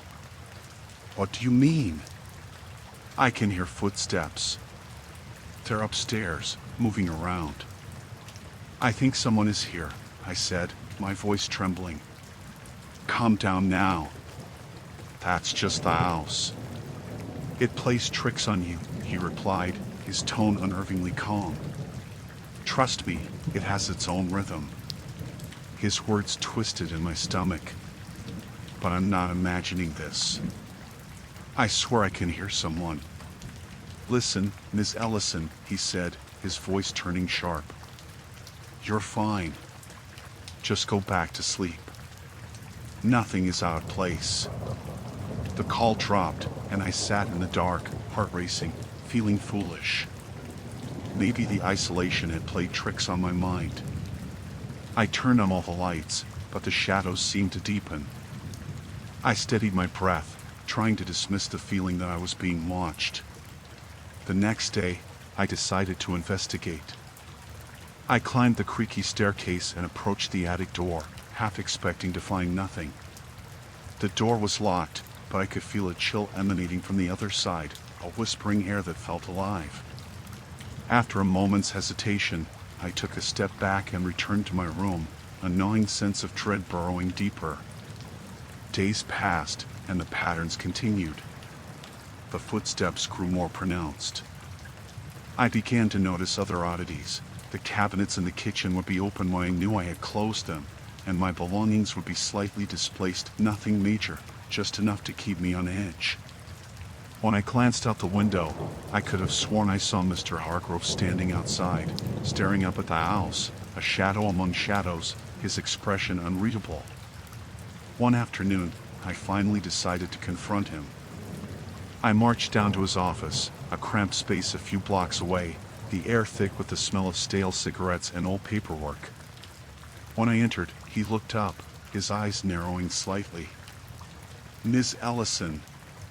"To what do I owe the pleasure?" he said, his tone too slippery to trust. "I need answers," I said boldly, though my heart pounded. "What's happening in my house?" He leaned back, fingers steepled. "Just the house settling, I assure you. Old wood, old pipes. They can make strange noises." "You're lying," I insisted, anger igniting my voice. "I hear footsteps. I see shadows. This is more than just a house settling." "There's nothing to worry about," he replied, his voice low and smooth. "You're imagining things. You must learn to accept the charm of your new home." The warning bells rang louder in my head, swirling the air thick with apprehension. Something was wrong, and I could feel it sharpening like a knife. I turned on my heel and left, my resolve hardening. As I walked away, a sense of foreboding hung heavy in the air, drowning out the sound of my footsteps, as if the house itself was holding its breath, waiting for the next move in a game I had yet to understand.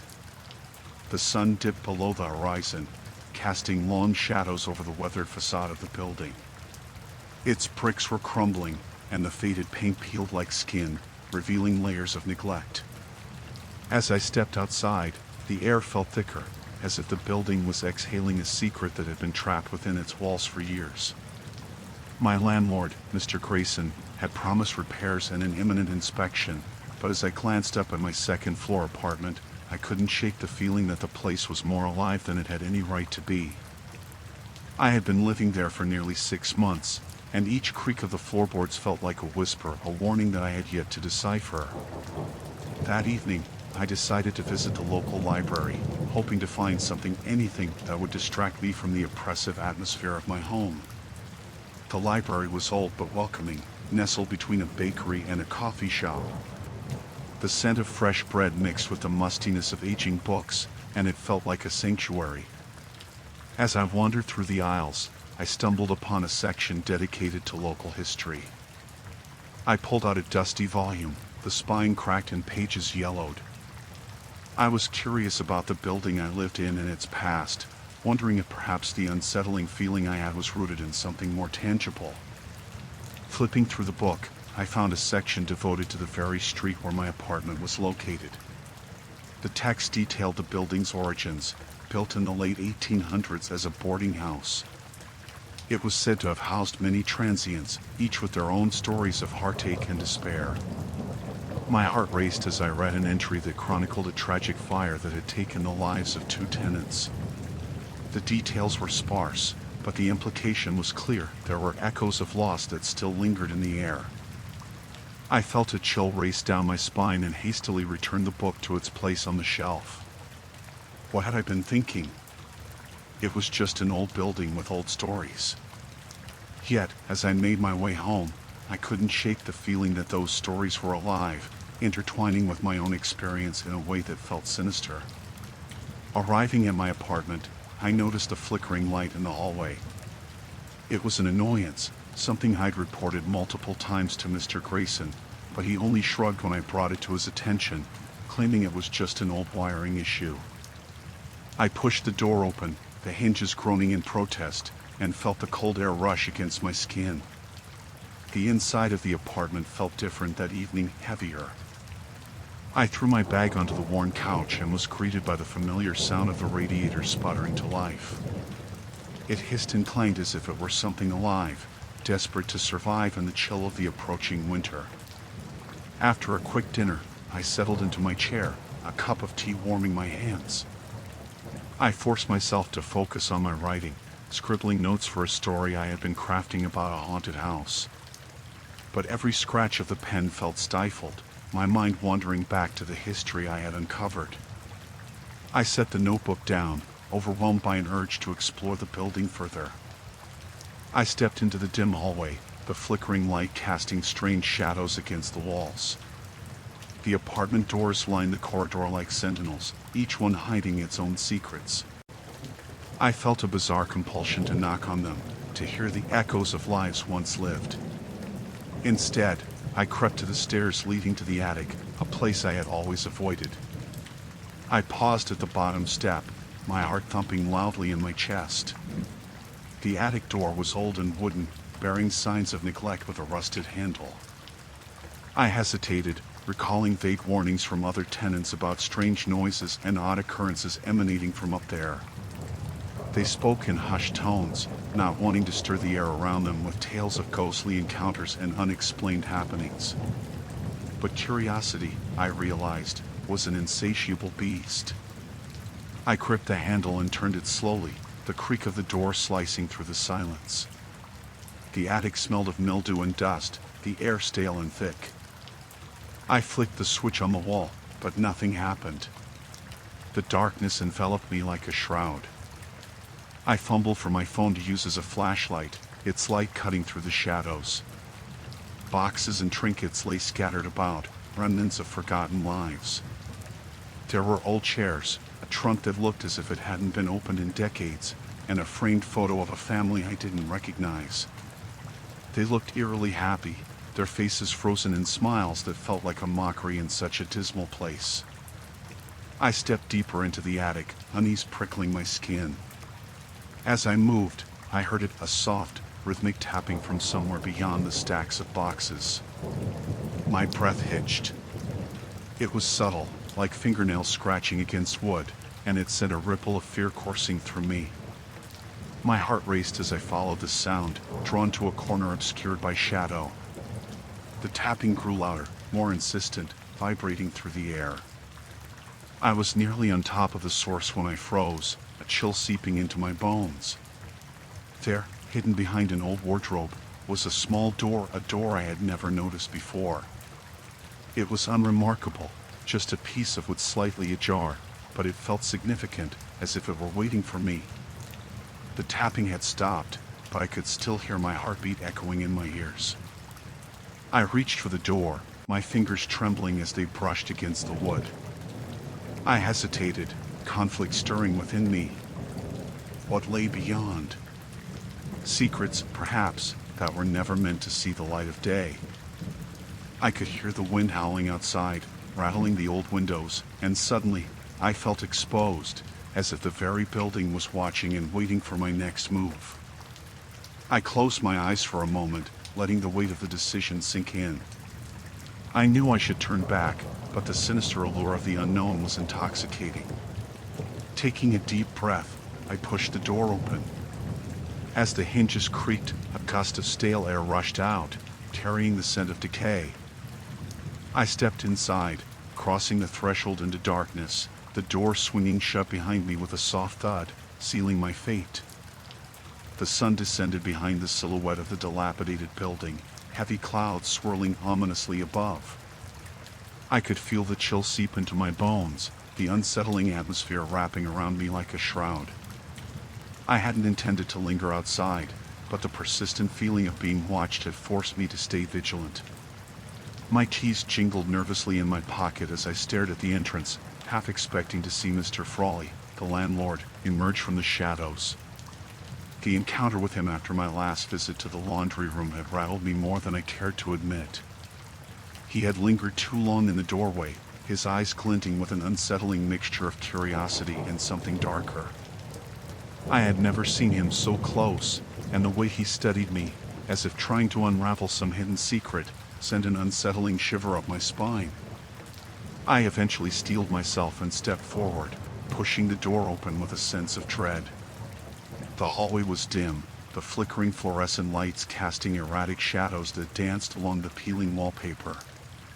As I made my way up the stairs to my apartment, I sensed an unsettling silence around me, the kind that felt like it was brimming with hidden eyes, ready to pounce.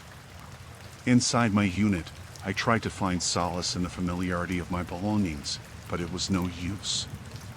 The walls felt closer, and the air was thick with an unease that settled like a weight on my chest. I closed the curtains, blocking out the fading light, and the shadows deepened, creeping further into the corners of the room. I decided to distract myself by making a cup of tea, the kettle's whistle of brief comfort in the encroaching gloom. As I poured the steaming water into my mug, I glanced around, the oppressive quiet echoing in my ears. It was then that I noticed a piece of paper peeking out from beneath my front door. My heart dropped. I approached cautiously, bending down to retrieve it. My fingers trembled as I unfolded the note. The handwriting was jagged and uneven, almost frantic. You shouldn't stay here. He watches. He listens. Change your locks. My pulse quickened, and I glanced over my shoulder, half expecting Mr. Frawley to materialize behind me, his eyes glinting maliciously. Who had left this note? Was it a tenant who had fled, or was it merely a cruel prank? I tossed the paper onto the counter as if it were a snake that had bitten me. Yet the words echoed in my mind, filling the silence with horrifying possibilities. I could feel the weight of the building pressing down on me, a malignant entity that thrived on fear. In an effort to regain some semblance of control, I decided to go out again, this time to the local hardware store. I needed new locks. If someone truly believed I was unsafe in my apartment, I needed to act. The dim streetlights flickered across my path, illuminating the cracked pavement as I made my way. Each footstep felt louder than the last, a drum of impending dread. At the store, I gathered what I needed, keeping my gaze fixed on the ground. I could feel the eyes of the cashier, a bored teenager glued to his phone, lifting occasionally to gauge my presence. I avoided any further interaction, paying with cash and hurrying back to the safety of my apartment. The moment I locked the door behind me, a wave of relief washed over me. I exhaled deeply, the tension in my shoulders loosening slightly. I set to work immediately, replacing the locks with shaky hands. Just as I tightened the last screw, an ominous knock echoed through my apartment. I froze, my heart hammering in my chest. Who could it be? The confidence I had mustered faded, leaving only apprehension. I approached the door slowly, peering through the peephole. A familiar figure stood on the other side, silhouetted against the dim hallway light. It was Mr. Frawley. The knock came again, more insistent this time. I hesitated, instinct urging me to retreat. But I couldn't just ignore him. I took a deep breath, steadying my nerves, and opened the door a crack. "What do you want?" I managed to ask, trying to mask the tremor in my voice. His face was expressionless, a mask devoid of emotion. "Just checking in on you. Heard some noises last night. Thought I'd see if everything was all right." His voice dripped with a false sweetness, a sugary coating over an unsettling truth. "I'm fine," I said firmly, though I could feel the quiver in my stomach. "Thank you for your concern." His gaze lingered too long, searching my face as if he could read my fear etched in every line. "Good to hear. Just remember, if you have any problems, you come to me." He stepped back slightly, a predatory gleam in his eyes. "I'm always around." With that, he turned and walked away, leaving me standing in the doorway, the world around me closing back in. I shut the door, locking it with a frantic urgency as if the act could ward off the suffocating dread that began to seep back in. I backed away, leaning against the cool surface of the door, my heart racing. I could still feel his gaze on me, lingering in the air like a noxious fog. I was trapped, ensnared in a web spun by a landlord who seemed to revel in my fear, a puppet master pulling the strings. As I sank onto the couch, the shadows crept closer, the weight of the building closing in around me. I was alone, and the darkness was alive. The shadows in my apartment deepened as the days passed, gnawing at the edges of my sanity. What had once been a quaint, if somewhat worn, haven now felt like a prison, each corner harboring whispers of dread. The air thickened with a cloying sense of unease, and it clung to me like a damp fog. I paced the living room, tracing the patterns of the peeling wallpaper, the same wallpaper that bore witness to my mounting anxiety. The incidents had escalated since Mr. Grayson's last visit. I could still recall the way his eyes had glinted with a predatory hunger, the way he lingered too long in the doorway before leaving. My calls to the building's management office went unanswered, each message dissipating into the void like my resolve. I was alone, trapped within these walls that echoed with the weight of my fears. One evening, I returned home to find a handwritten note taped to my door. It was scrawled in a hurried, jagged script that sent a chill down my spine. I have noticed your distress. I can help you, but you must trust me. No signature, no indication of who had left it. My pulse quickened, and I glanced around, half expecting to see Mr. Grayson lurking in the shadows, watching and waiting. With trembling hands, I tore the note down and crumpled it in my fist. Help? From whom? I was already unnerved by the way Mr. Grayson seemed to know my movements and moods, as if he could sense my vulnerability. I spent the evening wrestling with that note, its words playing on a loop in my mind. Trust him? I could hardly trust myself to stay in this apartment another night. When sleep finally came, it was fitful and haunted. I woke frequently, drenched in sweat, the sound of scratching echoing in my mind. Each time I opened my eyes, I expected to see the figure of my landlord looming over me, a ghostly silhouette with that same predatory look. I had to find a way out. The next day, I decided to investigate further. I rummaged through the building's old directories, searching for names of previous tenants. I needed to know if anyone else had experienced what I was going through. My heart raced as I perused the lists, my fingers shaking as I traced their names. Most had moved out years ago, but one name caught my eye, Eleanor Pritchard. Digging deeper, I found an old news article in a dusty archive, revealing that Eleanor had vanished without a trace, the circumstances surrounding her disappearance shrouded in mystery. The story was unsettling, but it ignited a flicker of determination within me. I needed to uncover the truth about this place and the man who managed it. As night fell, I ventured into the basement, armed with only a flashlight and the courage I had left. The air turned stale and heavy, the dim light revealing the remnants of discarded furniture and peeling paint. Shadows danced on the walls, and I shivered as I moved deeper into the darkness, the beam of my flashlight flickering as if in protest. I stumbled upon a small storage room, its door slightly ajar.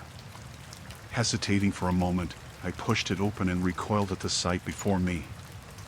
The walls were covered with newspaper clippings, each one detailing strange occurrences in the building, odd tenant disappearances, and bizarre complaints about Mr. Grayson. My breath caught in my throat as I scanned the clippings, my fingers trembling against the brittle paper. Renters suffer from delusions, one headline read. Mysterious deaths plague residents, another warned. Fragments of fear cascaded through my mind. It was all there, the evidence of something malevolent festering in this building. And there, pinned beneath a layer of dust, was a faded photo of Eleanor, her eyes wide with terror, her mouth set in a silent scream. A noise jolted me from my reverie, a soft creaking, followed by a whisper. I whipped around, heart pounding, and froze. The door to the storage room swung shut, locking me in darkness, the flashlight sputtering and dying. Panic clawed at my throat like a living thing. I was not alone. Fumbling in the darkness, I reached for the door handle, but it wouldn't budge. I pounded on the door, shouting for help, but the only response was an echo of my own voice, swallowed by the suffocating silence. I slid down to the floor, my back pressed against the cold, damp wall, fighting back the rising tide of despair that threatened to consume me. Time lost meaning. I don't know how long I sat there, wedged in that claustrophobic space, but suddenly the door creaked open. A silhouette stood in the light, framed by the oppressive blackness of the basement.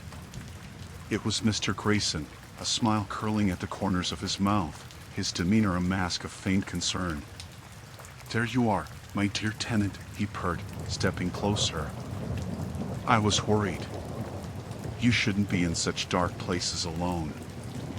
I scrambled to my feet, adrenaline surging through me. What do you want from me? I managed to rasp, my voice trembling.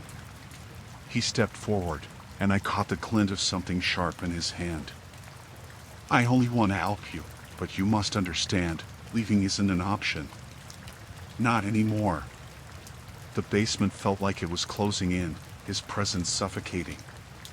As I gazed into his eyes, I saw a darkness that echoed the very walls of the building, a void that threatened to swallow me whole. I was trapped, ensnared in a nightmare of my own making. I had barely settled into my new routine when the shadows of my apartment began to reshape themselves into something darker. The creaking of the floorboards echoed at odd hours, as if the house itself were whispering secrets I was not meant to hear. Each night, the rhythmic thrum of the radiator filled the silence, a reminder that I was not alone in this aging building. But as the days turned into weeks, I could no longer ignore the feeling that my landlord, Mr. Hargrove, was more than just a man with a penchant for collecting rent. My first encounter with him had been unremarkable, a brief exchange in the dimly lit hallway when I had moved in. He had been cordial yet distant, his eyes lingering a moment too long on my belongings, assessing, perhaps, the worth of my life in this apartment. But as time went on, his visits became increasingly frequent, his demeanor slipping from cordial to unsettling.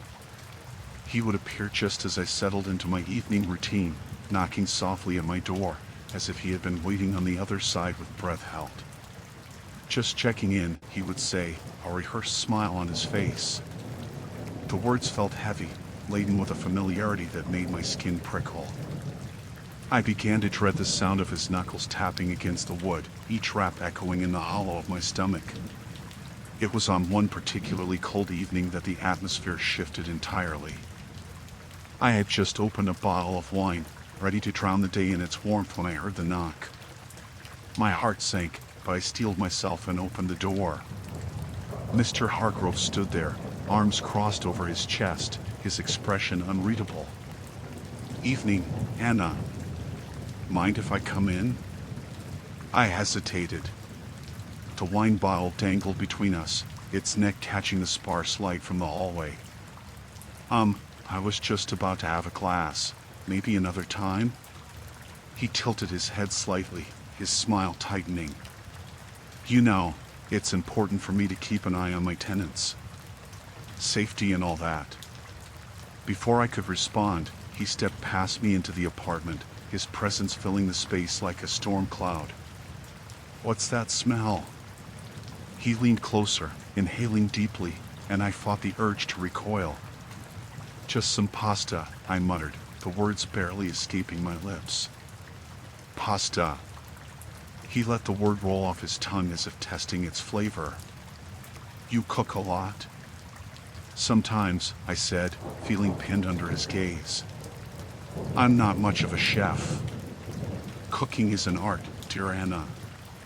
You should embrace it." His eyes gleamed with an intensity that made my skin crawl. A woman's touch goes a long way. I managed to nod, desperate to steer the conversation away from me and my culinary failures. "I was just reading, actually." "Oh." He stepped closer to the coffee table, where my book lay open, its pages fluttering slightly in the draft. "What are you reading?" I glanced at the cover, a psychological thriller that had captivated me. "Just a novel." He leaned down, peering at the title, his breath warm against my neck. "Fascinating. I prefer to read the stories that happen in real life." The hairs on the back of my neck prickled at the weight of his words. I laughed nervously, hoping to lighten the mood. "I suppose life can be scarier than fiction." He straightened, an odd smile creeping across his face. "You have no idea, Anna." That night, his words clung to me like a lingering fog, refusing to dissipate. As I lay in bed, I replayed the encounter in my mind, trying to decipher the layers of meaning concealed within his statements. Mr. Hargrove was more than just a landlord. He was an observer, a watcher, and I felt exposed under his scrutiny. Days turned into a cycle of unease. With each knock, I grew more anxious. I began to notice the peculiarities of the apartment, the way shadows shifted in the corners, or how the lights flickered without reason. I could hear conversations whispered through the walls, voices I couldn't place, speaking secrets just out of reach.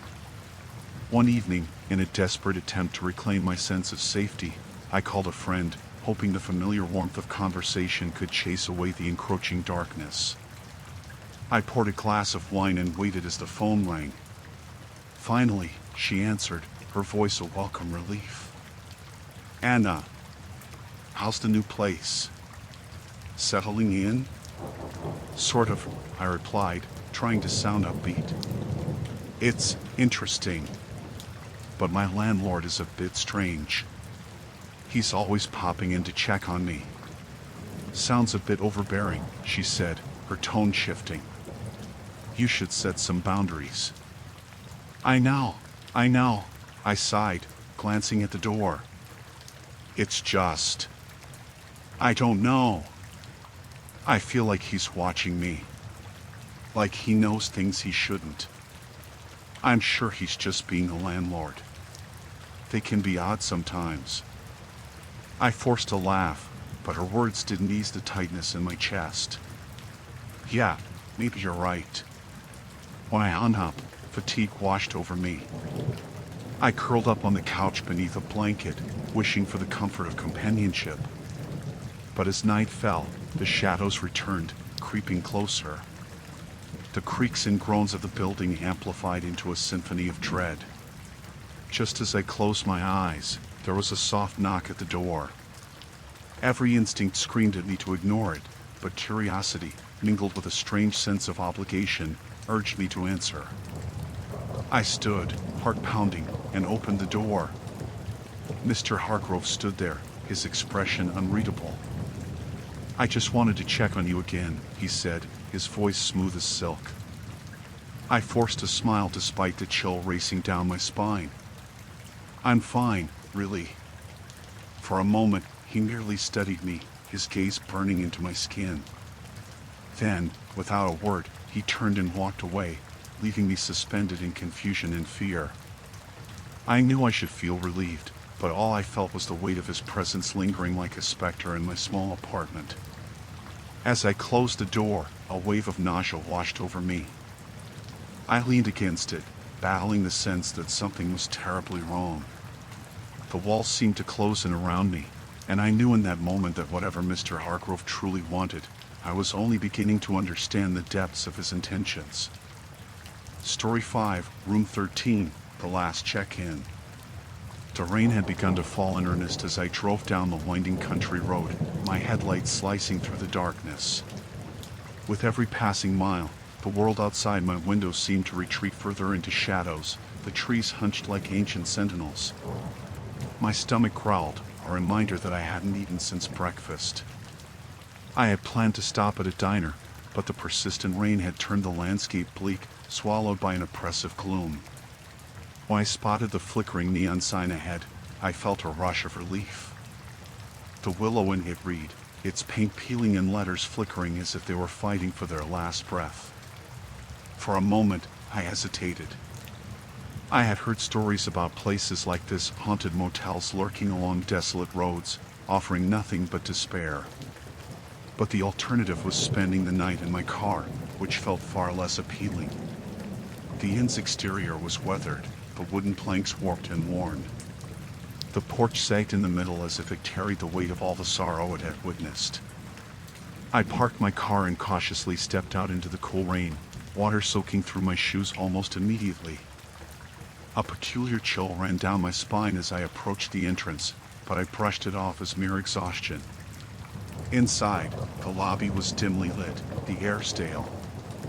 A worn-out couch sat against the wall, and a dusty chandelier hung from the ceiling, its crystals barely reflecting the light. An elderly woman stood behind the reception desk, her gaze fixed on me as if she was expecting me. Her white hair framed a face lined with deep wrinkles, and her smile was unsettlingly wide. "Welcome to the Willow Inn," she said, her voice soft yet sharp, like the crackle of a dry twig. "We don't get many visitors this time of year." I forced a smile, feeling the weight of her stare. "I need a room for the night." "Of course, dear," she replied, her eyes gleaming in the low light. "We have one available. Room 7. It's quite cozy." "Perfect," I said, handing her my ID and credit card. The old woman's fingers brushed over my palm as she took my cards, and I felt a shiver race up my arm. She hummed a tune as she entered my information. "Here you go," she said, handing me a rusty key with a faded number 7. "You'll find it at the end of the hall. Just follow the carpet." I nodded and turned to leave, my footsteps muffled by the worn carpet that seemed to swallow sound. As I passed the other doors on the way to my room, I noticed the odd decorations, pictures of landscapes hung crookedly, and strange tapestries adorned the walls, each telling stories I could not discern. The air felt heavy, suffocating. Room 7 had a door that groaned in protest as I pushed it open. Inside, it was as I had expected, sparse but functional. The bed was covered in a faded floral quilt, and a small desk sat by the window, its view obscured by rain. I tossed my bag on the bed and let out a sigh of relief, grateful for a moment of solitude. After a quick shower, I settled down on the bed with a book I had brought along. The sound of rain pounded against the window, creating a rhythm that should have lulled me to sleep. Instead, I felt a strange tension in the air, as if the very walls were holding their breath.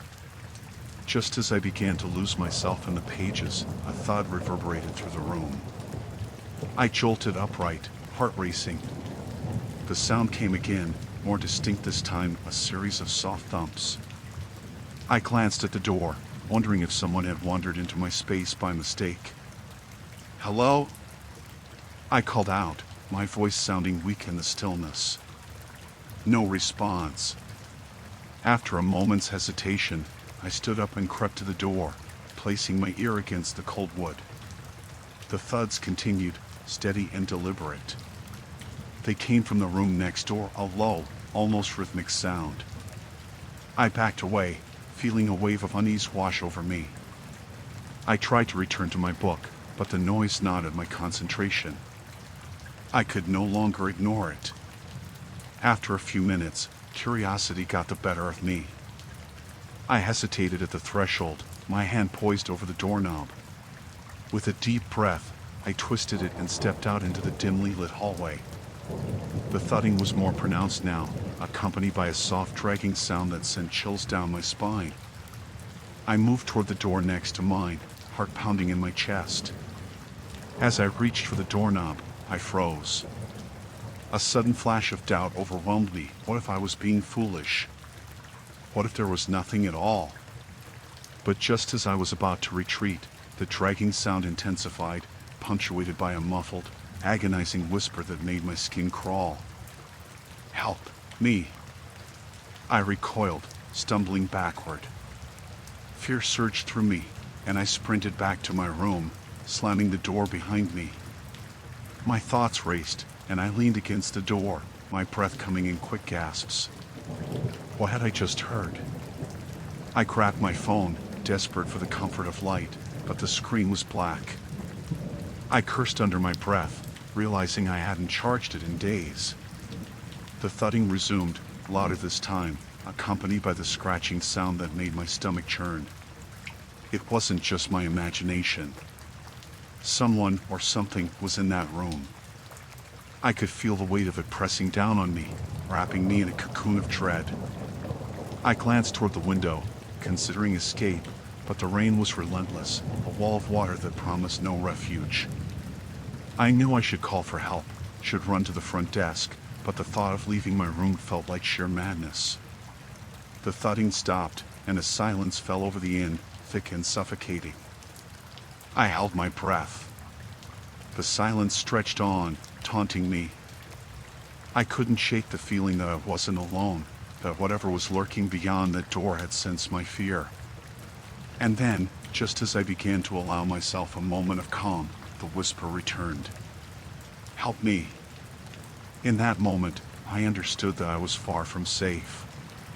The willow had welcomed me with open arms, but now I felt its darkness closing in, tightening like a noose around my throat. The night stretched on, a canvas smeared with shadows and the unrelenting hum of fluorescent lights. My heart raced as I lay on the cheap bed in room 207, feeling the thin mattress sink under my weight. A threadbare quilt barely veiled its age, its fabric threadbare and worn. I couldn't shake the sensation that I wasn't alone. The air was too thick, suffused with unease. I had come to Willow Creek Motel as a last resort, an escape from the chaos of my life, or perhaps an attempt to confront the remnants of a haunting past. The town was as forgotten as the motel itself, both sitting at the edge of nowhere, surrounded by dense woods that loomed like ancient sentinels. I had expected silence, but the silence here was heavy, pregnant with something I couldn't quite name.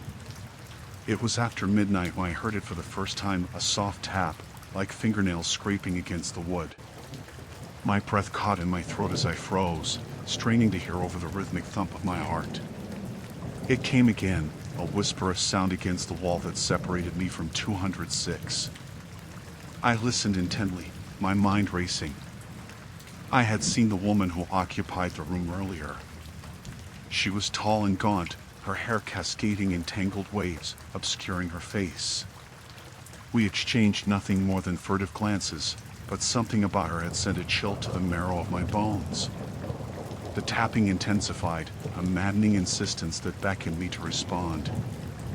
I slid out of bed, my feet meeting the cold, hard floor with a jolt. The overhead bulb flickered weakly as I tiptoed toward the door, unsure whether it was curiosity or dread that propelled me.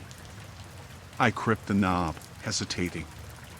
My mind conjured images of horror movies, of weary travelers drawn into rooms from which they never returned.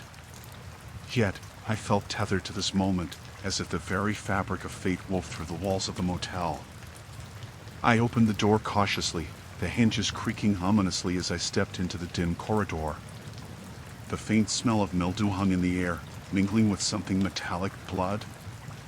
I swallowed hard, forcing myself to look toward 206. The door stood slightly ajar, an invitation I was reluctant to accept. Shadows flickered inside, alive with secrets, and the tapping ceased. I took a step forward, my pulse echoing in my ears, daring to peer inside. The room was dark, save for the sliver of light from the bathroom. I squinted against it, catching a glimpse of the woman, a silhouette standing just beyond the threshold. She was motionless, her back turned to me, and for a moment, I felt a surge of resolve. I should call out, ask if everything was all right, but the words died in my throat. Instead, I closed the distance, compelled by an unseen force. "Hello?" My voice trembled, fragile in the oppressive quiet. The figure remained still, as if it were a statue frozen in time. With each heartbeat, I edged closer, the light illuminating her hair, which cascaded down her back like a waterfall of shadows. My breath was shallow, the fear of the unknown clawing at my insides.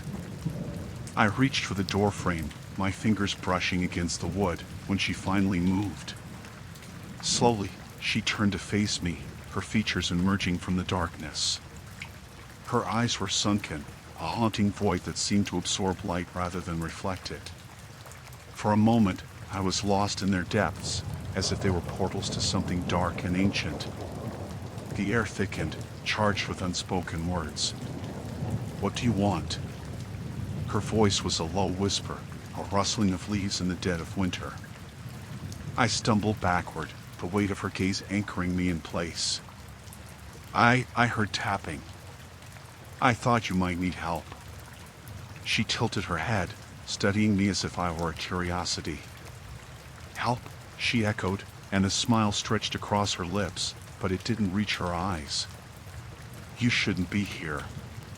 The warning coursed through me like ice water, and I knew then that I was in over my head.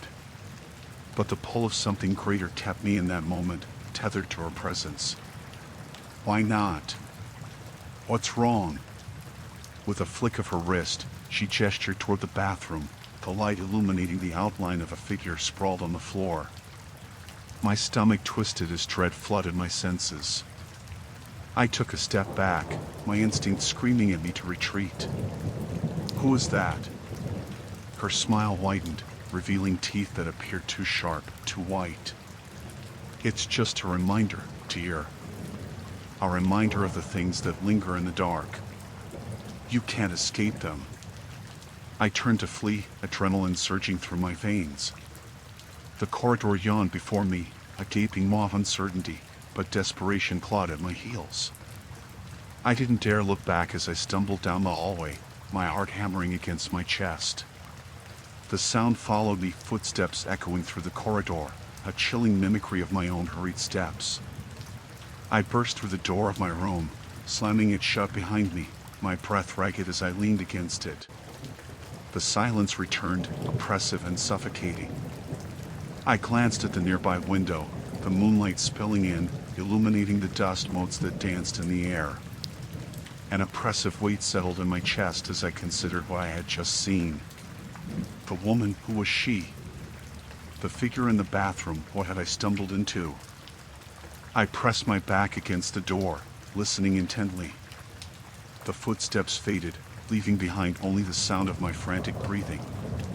But deep inside, a primal instinct warned me that I was not safe. Not here. Not anywhere within these walls. The morning sun slashed through the thin curtains of my motel room, illuminating the faded floral wallpaper that clung desperately to the peeling drywall. I squinted against the harsh light, the remnants of a restless night clouding my thoughts. The unsettling memories of my dreams lingered like fog, elusive yet heavy, making it hard to distinguish between reality and the shadows that danced in the corners of my mind. Still unsettled from my last encounter with the hotel clerk, I decided to explore the motel further, hoping to shed the feeling of being watched. The air in the corridor felt thick, as if it had been trapped for ages, stale and cold. I stepped outside my room, the worn carpet muffling my footsteps, and moved cautiously toward the staircase at the end of the hall. The stairs creaked beneath my weight, each step echoing like a whispered warning. I noticed the faded photographs lining the walls, sepia-toned images of families smiling in front of the very motel I stood in, a stark contrast to the ghostly silence that enveloped the place now. The lower level smelled of mold and something metallic, a tang that made my stomach churn. I paused outside the reception area, half expecting to see the clerk again, but the desk was unmanned. A sharp chill slithered down my spine as I peered into the dimly lit back room. "Hello?" I called, my voice small in the cavernous space. No answer. I pulled back, my instinct screaming that I should retreat, but curiosity pulled me forward. I stepped further into the room, peeking around the corner. A flickering fluorescent light cast erratic shadows across the floor, illuminating a dusty collection of cleaning supplies and discarded furniture. That was when I noticed the door at the far end, slightly ajar. It was out of place, enticing. I approached cautiously, the hairs on my neck prickling with unease. The door creaked open with a soft groan, revealing a storage room filled with old linens, broken furniture, and something else, something that felt wrong. In the corner, I spotted a small, black and white television set covered with dust. It looked like it hadn't been switched on in years, yet the antenna was still crookedly positioned. I stepped closer, compelled by an irrational urge to turn it on, to see if it still worked. As my fingers brushed over the surface, a whiff of something acrid filled the air, pulling me back. I backed away slowly, but then I heard it, soft, muffled voices emanating from somewhere deeper within the motel, a faint murmur that twisted in and out of clarity. My heart raced as I pressed my ear against the wall, straining to catch more than just the ghostly whispers. They were indistinct, yet the tone was clear, panic. Suddenly, a loud bang reverberated through the building, making me jump back. The sound came from the direction of the rear exit. With my pulse pounding in my ears, I stepped out of the storage room, moving toward the exit cautiously, When I reached the door, I hesitated, my hand poised on the heavy handle. The echoes of frantic voices grew more pronounced, rising like a storm, layered with desperation. I turned the knob slowly and stepped outside, blinking against the harsh daylight. The parking lot was eerily still, a stark contrast to the commotion inside. I walked toward the brick wall that separated the motel from the woods behind it, the scent of damp earth and decay mixing in the air. As I approached the edge of the property, the whispers intensified. Was someone calling for help? I stepped cautiously forward, the underbrush crunching underfoot. The trees loomed tall and foreboding, their branches reaching out like skeletal hands. Just beyond the tree line, I spotted a faint flicker of movement. I swallowed hard, the dread pooling in my stomach. "Hello?" I called out, the word barely escaping my lips. The whispers stopped. A profound silence enveloped me, thick and heavy, as if the very air had been sucked out. I turned, heart racing, to retreat back toward the motel, but something stopped me. A figure emerged from the shadows of the trees, stumbling forward, their clothes torn and dirty. What happened? I gasped, my breath hitching as they drew closer. The figure fell to their knees, eyes wide and frantic, their mouth moving but no sound came forth. I knelt beside them, trying to make sense of the horror written across their face. "Help, help me," they finally managed to choke out, their voice barely more than a whisper. "What happened? Who did this to you?" But they could only shake their head, tears streaming down their dirt-smudged face. The urgency in their eyes spoke volumes, a tale of terror that I could only begin to fathom. Before I could ask anything more, a rustling from the woods made my blood run cold. The figure's expression shifted from fear to sheer panic, and they grabbed my arm tightly. "Run!" they screamed, their voice breaking the silence and sending a jolt through me. I didn't think twice. I bolted from the forest, pulling the frightened stranger along with me, the sounds of pursuit echoing behind us like a nightmare come to life. The motel loomed ahead, a fortress of shadows and secrets, and I realized with chilling clarity that we were not alone. My heart pounded as we sprinted toward the safety of the building, the whispers in my head now a cacophony of terror. I pushed through the rear door, dragging the stranger inside, and slammed it shut behind us. Desperation surged through me as I glanced around the dimly lit room, searching for some semblance of safety. But as I turned back to face the figure, I realized with a jolt that I was now alone. The silence closed in around me, suffocating, and dread clawed at my throat as I scanned the empty hallway. The whispers returned, swirling in the darkness, promising that whatever had lurked in the shadows of the woods had followed me home. The night pressed down around me like a suffocating blanket, thick with unease as I settled into the frayed armchair in the corner of room 204. The single light bulb overhead flickered, casting erratic shadows that danced along the peeling wallpaper, bringing life to the grotesque patterns of faded flowers. I had decided not to leave the room again. The chill of the hallway had seeped into my bones, and a primal instinct begged me to stay put. It's strange how a place that should offer refuge could instead feel like a trap. The motel's exterior had promised an idyllic escape, a quaint facade with white shutters and flower boxes brimming with wilting blooms. In daylight, it reminded me of a postcard from a simpler time. But as darkness fell, the charm morphed into something sinister. The distant hum of passing cars faded, leaving the hotel enveloped in an eerie silence that amplified the creaks and groans of the aged building. I flipped through the worn-out pages of the only book I could find in the nightstand, a half-hearted mystery novel that had seen better days. Words blurred together as my thoughts drifted, my mind haunted by the strange occurrences that had unfolded since my arrival. The clerk's vacant stare when I checked in, the unsettling whispers that seemed to echo from the walls, and the odd stains that marred the carpet, each detail drummed relentlessly in my mind. I had to calm myself down. Paranoia was a poor companion, but it clung to me like a second skin. As the minutes dragged on, the quiet grew heavier, a weight pressing down on my chest. It was then that I heard it, a low, guttural sound that seemed to emanate from beneath the floorboards. My breath hitched, heart pounding as I strained to listen. It was a faint noise, rhythmic and almost melodic, but it had a jagged edge. I told myself it was just a building settling, a natural sound of an old structure, but deep down, I knew something wasn't right. I forced myself up from the chair, each creak of the floor protesting against my weight. I ventured toward the door, pausing for a moment to glance at the thin sliver of light spilling from under it.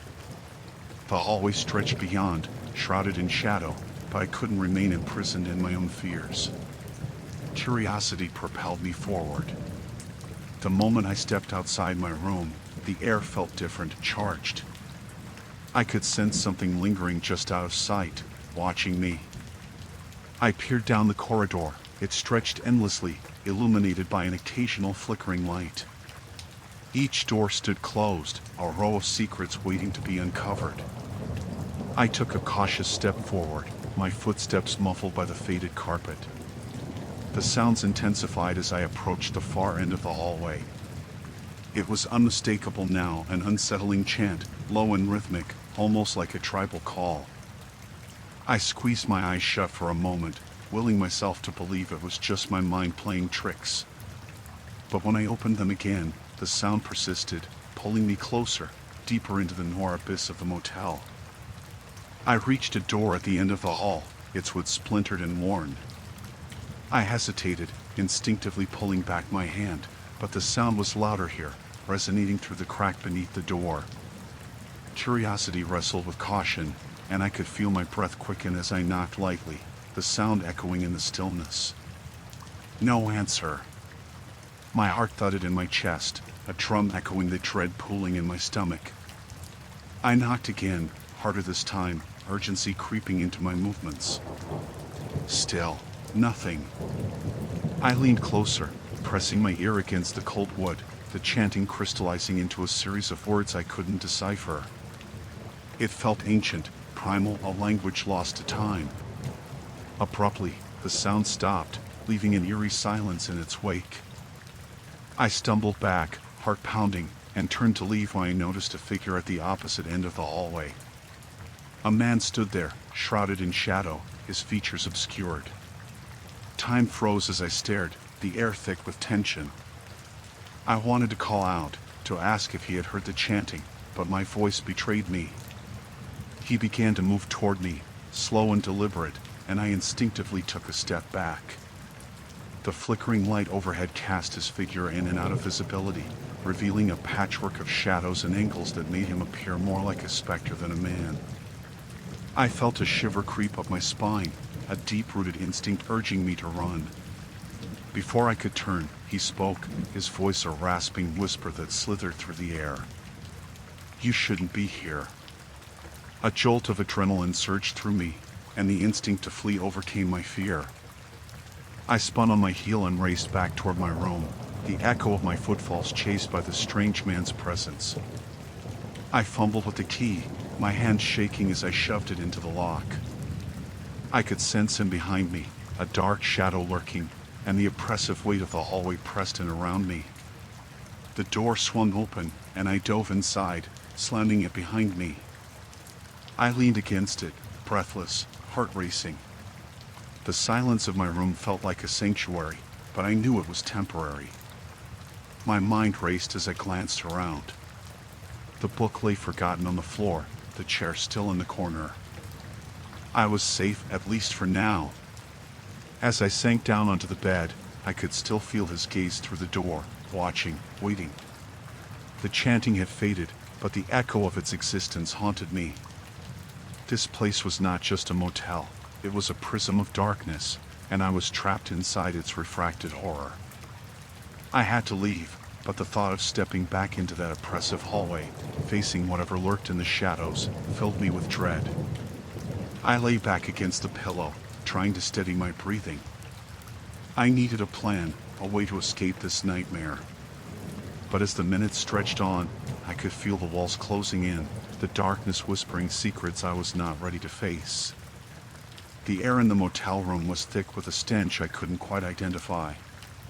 It was like mildew mixed with something rancid, something that lurked in the corners of my mind, refusing to let go.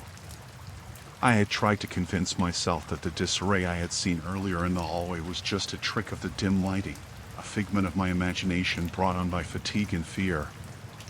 I was wrong. After my encounter with the woman who had seemed so out of place, I had locked myself in the bathroom with my phone, my heart hammering against my ribs. I scrolled through my contacts, searching for anyone who could pull me from this nightmare. But the connection was spotty, and each time I attempted to dial, the signal dropped. I could barely hear my own thoughts over the pounding of my heart and the echo of that woman's broken voice asking if I believed in ghosts. I finally emerged, convinced that whatever threat lingered in this forsaken place wasn't going to simply knock on my door. The fluorescent lights flickered overhead, casting jittery shadows across the peeling wallpaper. I stepped into the main room, my senses heightened, every crack in the building resonating like a distant scream. I noticed something out of place: the curtains. They were drawn tight, which was odd considering I had left them slightly parted to let in the meager sunlight that shone through the grimy window. A knot twisted in my stomach. Every instinct told me to back away, to retreat into the bathroom, but curiosity anchored me to the floor. With slow, careful movements, I approached the window. I pulled the fabric aside just enough to glimpse the outside world. The parking lot was empty, save for a few abandoned vehicles that seemed to sway with the rhythm of an unseen breeze. My heart sank further. Then I caught a flicker of movement in the rearview mirror of an old sedan. It was subtle, almost imperceptible, a figure shifting within the confines of the vehicle. I squinted, trying to focus, but as soon as I did, the figure was gone, hidden behind the tattered upholstery and the shadows of the surrounding trees. "Just leave," I whispered to myself, the sound barely making it past my lips. But leaving meant facing the unknown, and that was something I wasn't prepared for. I glanced back at the door, half expecting to see the woman from earlier lurking just on the other side. Instead, there was nothing but the peeling paint and the echoes of a life long forgotten. I paced the room, my mind racing through every possible exit strategy. I could wait until morning, but what if something happened during the night? I could hear the pulsating silence growing heavier, wrapping around me like a suffocating shroud. Each breath felt like an effort, drawing in the stale air that seemed to close in on me. I picked up my phone again, hoping for a miracle. The screen flashed to life, but the signal remained weak. I noticed the time, 3:17 a.m. Maybe I could crash until dawn, I thought. I needed to be alert for whatever might come next. In some primal part of my mind, I knew sleep was a fool's errand, but exhaustion dragged me down like a lead weight. I made my way to the bed, shifting the threadbare comforter to the side, revealing an unmade mattress that looked like it hadn't seen fresh sheets in decades. As I lay down, a chilling breeze seeped through the cracks in the window frame, sending shivers cascading down my spine. I pulled the comforter tighter around me, trying to shut out the creeping cold. But sleep was a distant memory, each second stretching into an eternity as I stared at the ceiling, listening to the hum of the refrigerator in the far corner of the room. That's when I heard it, a soft scratching sound, like nails against wood. I strained my ears, trying to pinpoint the source, my heart racing once more. The sound was coming from the door. My breath caught in my throat as I listened more closely. It wasn't just scratching, it was accompanied by a muffled voice. "Help me, please." I shot upright, my heart slamming against my chest. The voice was weak, barely a whisper, yet it pierced through the heaviness of the moment. I hesitated, torn between fear and the instinct to help. But who was I helping? What had happened out there? Despite every rational thought screaming at me to stay put, I swung my legs over the edge of the bed and padded cautiously toward the door. The scratching resumed, a desperate plea for aid that tugged at my heartstrings.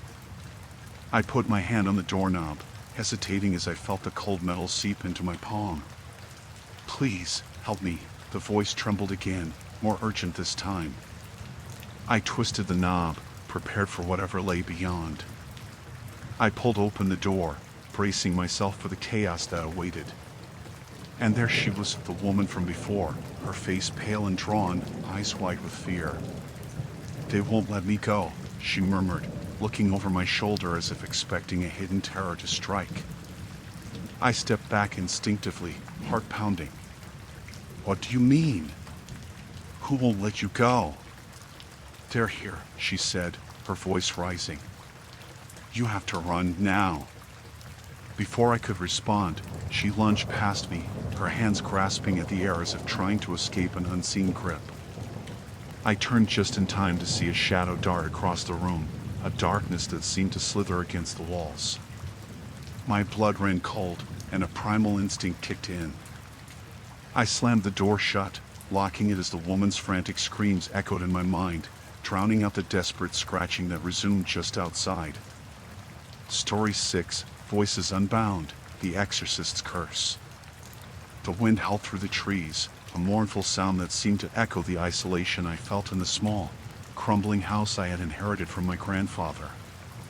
When I first arrived, I had imagined a quaint retreat, a place to escape the chaos of my life.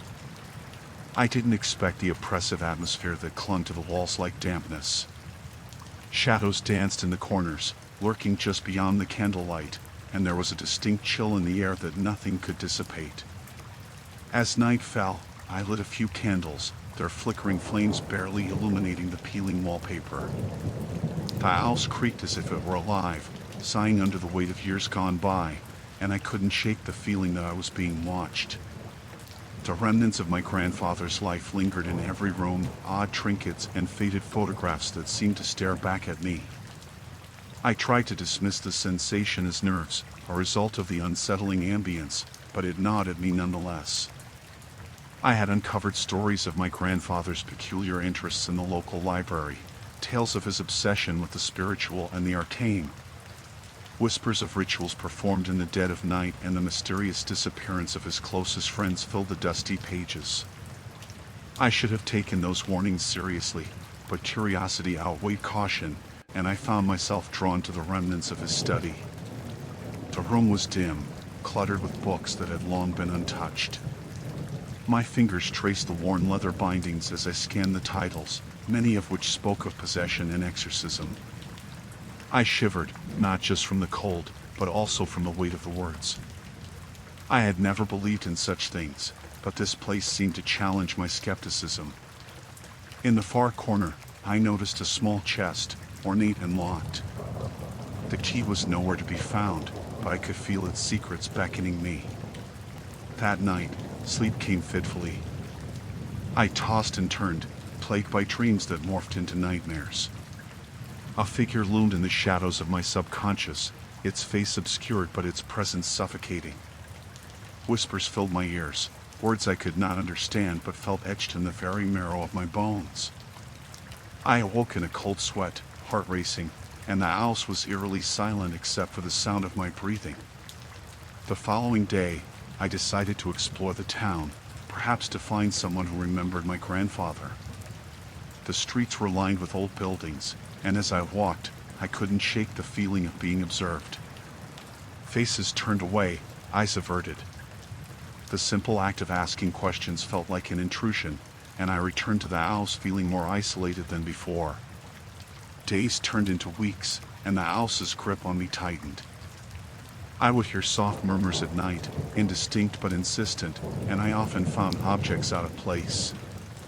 A chair moved slightly from where I had left it, a book opened to a page I had not read. I rationalized it as my imagination, but the sinister atmosphere clawed at my resolve. One evening, while rummaging through the study, I stumbled upon a journal hidden beneath loose floorboards. The leather cover was cracked and worn, but the pages were intact. My grandfather's handwriting was meticulous, each entry revealing a mind that had grown increasingly unhinged. He wrote of a presence in the house, an entity that plagued him, and of rituals he believed would save him from its grasp. The deeper I read, the more I felt the weight of his despair. He detailed his experiences with possession, claiming that the boundaries between this world and the next were thin here, and he feared he was losing his battle. The final entry stopped my breath. He described a dark force that had taken hold of him, urging him to perform a final ritual, one that promised release but suggested severe consequences. The last lines were scrawled hastily, as if he had been overtaken in the moment. "It is too late for me, but perhaps not for you. Do not stay. Leave while you can." That night, I couldn't shake the feeling that I was not alone. The air grew thick and suffocating, and the whispers escalated to a cacophony, each voice vying for my attention. I bolted upright in bed, heart pounding as I sensed something hovering just beyond the edge of my vision. I mustered the courage to turn on the lamp, flooding the room with light, yet the shadows retreated only to swirl in the corners, coalescing into shapes I couldn't comprehend. I stumbled to the study, the journal clutched tight in my hand. I needed to understand, to confront whatever my grandfather had faced. As I read the final entry again, the words seemed to glow ominously in the dim light. I felt a pull, an urge to perform the ritual my grandfather had documented. Rational thought slipped away, replaced by an insidious curiosity. With every passing moment, I became aware of the weight of the owls pressing down on me, the whispers of siren song beckoning me deeper into the unknown. My sense of self began to fray at the edges, the thrill of the supernatural igniting a hunger I had never known. The candle flames flickered violently, casting grotesque shadows that danced on the walls. I sensed something stirring in the air, a tension that promised revelation or ruin. I inhaled deeply, ready to confront the darkness that had taken root in my family's history. I could feel it then, the intangible weight of my grandfather's legacy, and the realization that I would find out what it meant to be truly possessed. The rain hadn't let up since that night. Sheets of water cascaded from the sky, drumming against the roof of the old house like a relentless percussionist intent on driving me mad. I could hardly remember what life was like before that evening. The air felt thick, as if charged with something beyond the weight of the storm. I spent my days in a haze, moving through the motions, but all the while I was haunted by the shadows that clung to me, the whispers that barely danced at the edge of my hearing. My brother Lucas had gone quiet. It wasn't like him. He'd always been the one to crack jokes during the gloomiest of days. But now, he stood in front of the dusty window for hours, his gaze fixed outside as if he were expecting someone to emerge from the relentless downpour. I noticed the way he flinched at the slightest sound, the way his fingers twitched as if they were grappling with an invisible force. One evening, as the sun dipped below the horizon, I caught him staring blankly into the reflection of the glass. I could almost see the darkness inching into his eyes, a black tide that threatened to swallow him whole. I shouted his name, but it cut through the air like a knife, shockingly loud against the wallpapered silence. "Lucas, are you okay?" He blinked, his pupils dilating for a heartbeat before he turned to face me. "I'm fine," he said, though his voice carried a tremor that rang false. I didn't believe him. That wasn't Lucas. The brother I knew would have broken into a grin, would have made a quip about my incessant worrying. Instead, he looked like a ghost of himself, as if he'd forgotten how to smile. Something was terribly wrong, and I felt it coiling tighter around my chest with each passing day. I took it upon myself to research what had happened during that fateful night. I scoured books, articles, anything and everything related to possession and exorcism. The more I read, the more I wished I hadn't. The accounts were chilling, detailed descriptions of souls trapped in their own bodies, tortured by malevolent entities. It was a nightmare to fathom, yet here I was, living it with Lucas. The first time I saw him change was during dinner. The rain drummed on the roof in an almost soothing rhythm as we sat across from each other. I had prepared a simple meal, nothing fancy, just pasta and bread.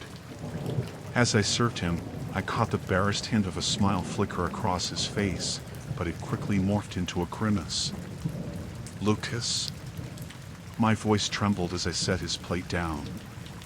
His fork clattered against the table, the sound sharp and jarring. I don't want this. I don't want anything. My stomach churned. You have to eat. You'll get sick. He shoved the plate away, a primal anger flashing in his eyes, and for a brief moment, I didn't see my brother anymore. I saw something dark and twisted, a reflection of his own torment. I said I don't want it. The force of his words splintered the air between us. I recoiled, not from fear but from the sheer agony of seeing my brother strip himself of his own will. I didn't recognize the man sitting at that table, and I felt a scream clawing at my throat, desperate to break free. "Lucas, please," I begged, my voice breaking. "We can get through this. I promise." But he just stared at me, the intensity in his gaze palpable as if he were trying to communicate something profound lodged deep within him. That night, after the dinner debacle, I crept into his room. The door creaked ominously as I pushed it open, revealing a space cast in shadows. I found Lucas sitting on the floor, his back against the wall. He looked up at me, and for a fleeting moment, I glimpsed the brother I missed, the hope in his eyes flickering like a dying candle. "Help me," he rasped, voice barely a whisper. "Please." Before I could respond, an unearthly laughter erupted through the room, reverberating off the walls like a demonic echo. I stumbled backward, heart pounding, as Lucas's expression shifted. Gone was the plea, replaced by a sinister grin that made my blood run cold. "Help him?" he mocked, the voice dripping with malice. "He's mine now." I ran, breathless and terrified. I didn't stop until I reached the living room, the storm outside thrumming against the windows like 100 anxious hearts. I sank into the sofa, wringing my hands as the reality of my brother's torment sank in. Then I remembered the old woman from the village, the one rumored to know about such things. They called her a witch, but I didn't care. If she held the key to saving Lucas, I would gladly endure any judgment. I shot up from the sofa, adrenaline coursing through me as I grabbed my rain jacket and boots. The storm was nothing compared to the tempest brewing within my own home. I dashed through the rain, each step a prayer that I would reach her in time. The wind whipped around me, a cacophony of chaos that I pushed through, driven by desperation and fear. As I reached her decrepit cottage on the outskirts of the village, I hesitated. The place was surrounded by ancient trees that twisted against the horizon like skeletal fingers. I knocked on the door, heart in my throat. When it creaked open, I was met with the piercing gaze of the old woman. Her skin was like parchment, but her eyes burned with an intensity that suggested she understood more than she let on. "Come in, child," she rasped, her voice a low whisper that carried an authority I could not ignore. I stepped inside, the door closing behind me with a finality that sent a shiver down my spine. As the tempest raged outside, I realized that the true storm awaited me within. The sun slipped away faster than I expected, surrendering its glow to a creeping twilight that seemed to suffocate the last remnants of warmth. I sat on the edge of my bed, staring blankly at the wooden floor, each plank a sepulchral grave to my fears. Adam, my older brother, was supposed to be here by now, but his absence felt more pronounced with the fading light. I could hear the wind outside, howling like a lost soul, and it gnawed at my spine. My mind drifted back to the day before, to the shrieks of laughter now muffled by the memory of terror. It had all begun innocently enough, a game, a hide-and-seek that spiraled out of control. I had watched as Annie, our neighbor, darted into the attic, an old place filled with shadows and whispers. I hesitated, the fear of the unknown prickling my skin, but curiosity drew me in. The moment I stepped onto the creaking stairs, a chill wrapped around me, as if the air itself conspired to keep me from going further. I'd found her there, alone, eyes wide and glimmering with a strange, unnatural light. When she turned to me, the air turned thick, and her voice trembled with an echo that sounded foreign, as if someone else was speaking through her. "She's in here with us," Annie had whispered, her young face twisted by something dark and indecipherable. I felt every hair on my arms stand on end, an instinctive recognition of evil that I could not put into words. When I dragged Annie out of that attic, she was changed. She had insisted on going back, claiming the presence welcomed her. My attempts to dismiss it as a child's imagination crumbled when I witnessed her nightly fits. They began as harmless nightmares, but quickly escalated into violent episodes. I held her down one night while she screamed in a voice that was not her own, and I could feel my heart pounding with fear as I uttered the words, "It's just a dream, Annie. You're safe." But she wasn't safe. Not anymore. The front door creaked open and Adam's silhouette stood against the dying light outside, a hero returning from battle. Relief flooded me, but it quickly dissipated when I saw the look on his face. He stepped inside and closed the door, drawing the shades like a curtain hiding a morbid stage. "You okay?" he asked, though his eyes betrayed his worry. I nodded, unsure whether I still felt relief or dread. "Annie, she's worse." I tried to keep my voice steady, but it cracked at the edges. "She keeps saying there's someone else with her." "It's not her." Adam sighed. "You should have told Mom. Maybe we can call someone, a doctor or—" "No!" I interrupted, the desperation flaring inside me. What if they don't believe us? What if they think she's just sick? I could almost hear Annie's voice echoing in my mind, warning me about trusting adults, about the ones who hide the truth. "We'll figure this out together," he promised, but I could see the doubt lurking in his eyes. That night, after our parents had gone to bed, we slipped into Annie's home, a place where shadows draped over every corner like a funeral shroud. The silence inside was oppressive, as if the house held its breath. I could feel the anxiety tugging at my stomach, but we pushed forward, searching for any sign of her. Annie's room was a mess, toys strewn about as if in a struggle. The dolls on the shelf stared at us with blank eyes, each one a witness to the horror that lay within. I stepped forward, drawn to the small figure huddled in the corner, her back turned to us. "Annie?" She turned slowly, and I recoiled as the moonlight illuminated her face. The familiar features were there, but her eyes were voids of darkness, swirling with something unspeakable. "Why did you come back?" she asked in that unfamiliar voice, the sound reverberating off the walls. "Annie, we want to help you," Adam said, his tone wavering. "I don't need help." She stood abruptly, the movement sharp like a knife. "She's here. You have to leave." Before we could react, the temperature in the room plummeted. A cold draft rushed past us, extinguishing the small lamp on the desk. Panic surged through my veins, and I instinctively grabbed Adam's arm. "We should go," I whispered, but he remained rooted to the spot. "What do you mean she's here?" he demanded, his voice steady but laced with fear. "Who is with you, Annie?" "Not Annie," she hissed, and in that moment, I realized it wasn't my sister's face that stared back at me, but something else, something ancient and malevolent. "You're not welcome here. Leave before she takes you too." The air thickened, and I could feel the old house groan under an unseen weight. I wanted to scream, to run, but my feet felt like they were glued to the floor. Annie's laughter, sweet and innocent just days before, now echoed in a twisted mockery that sent ice coursing through my veins. Adam took a step forward. "We're not leaving you, Annie. We'll get you out of here." I watched in horror as Annie's face morphed. Her smile stretched too wide, too inhuman. All at once, the room erupted with a cacophony of whispers, a symphony of angry voices clamoring for attention.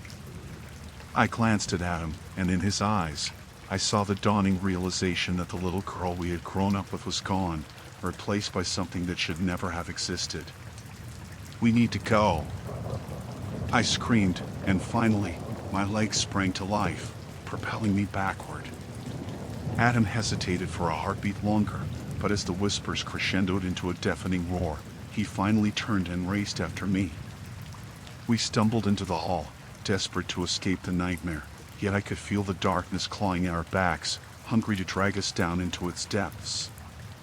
As we burst through the door and back into the night, the howls of the wind blended with Annie's laughter, resonating in my skull like the haunting refrain of a song left unfinished.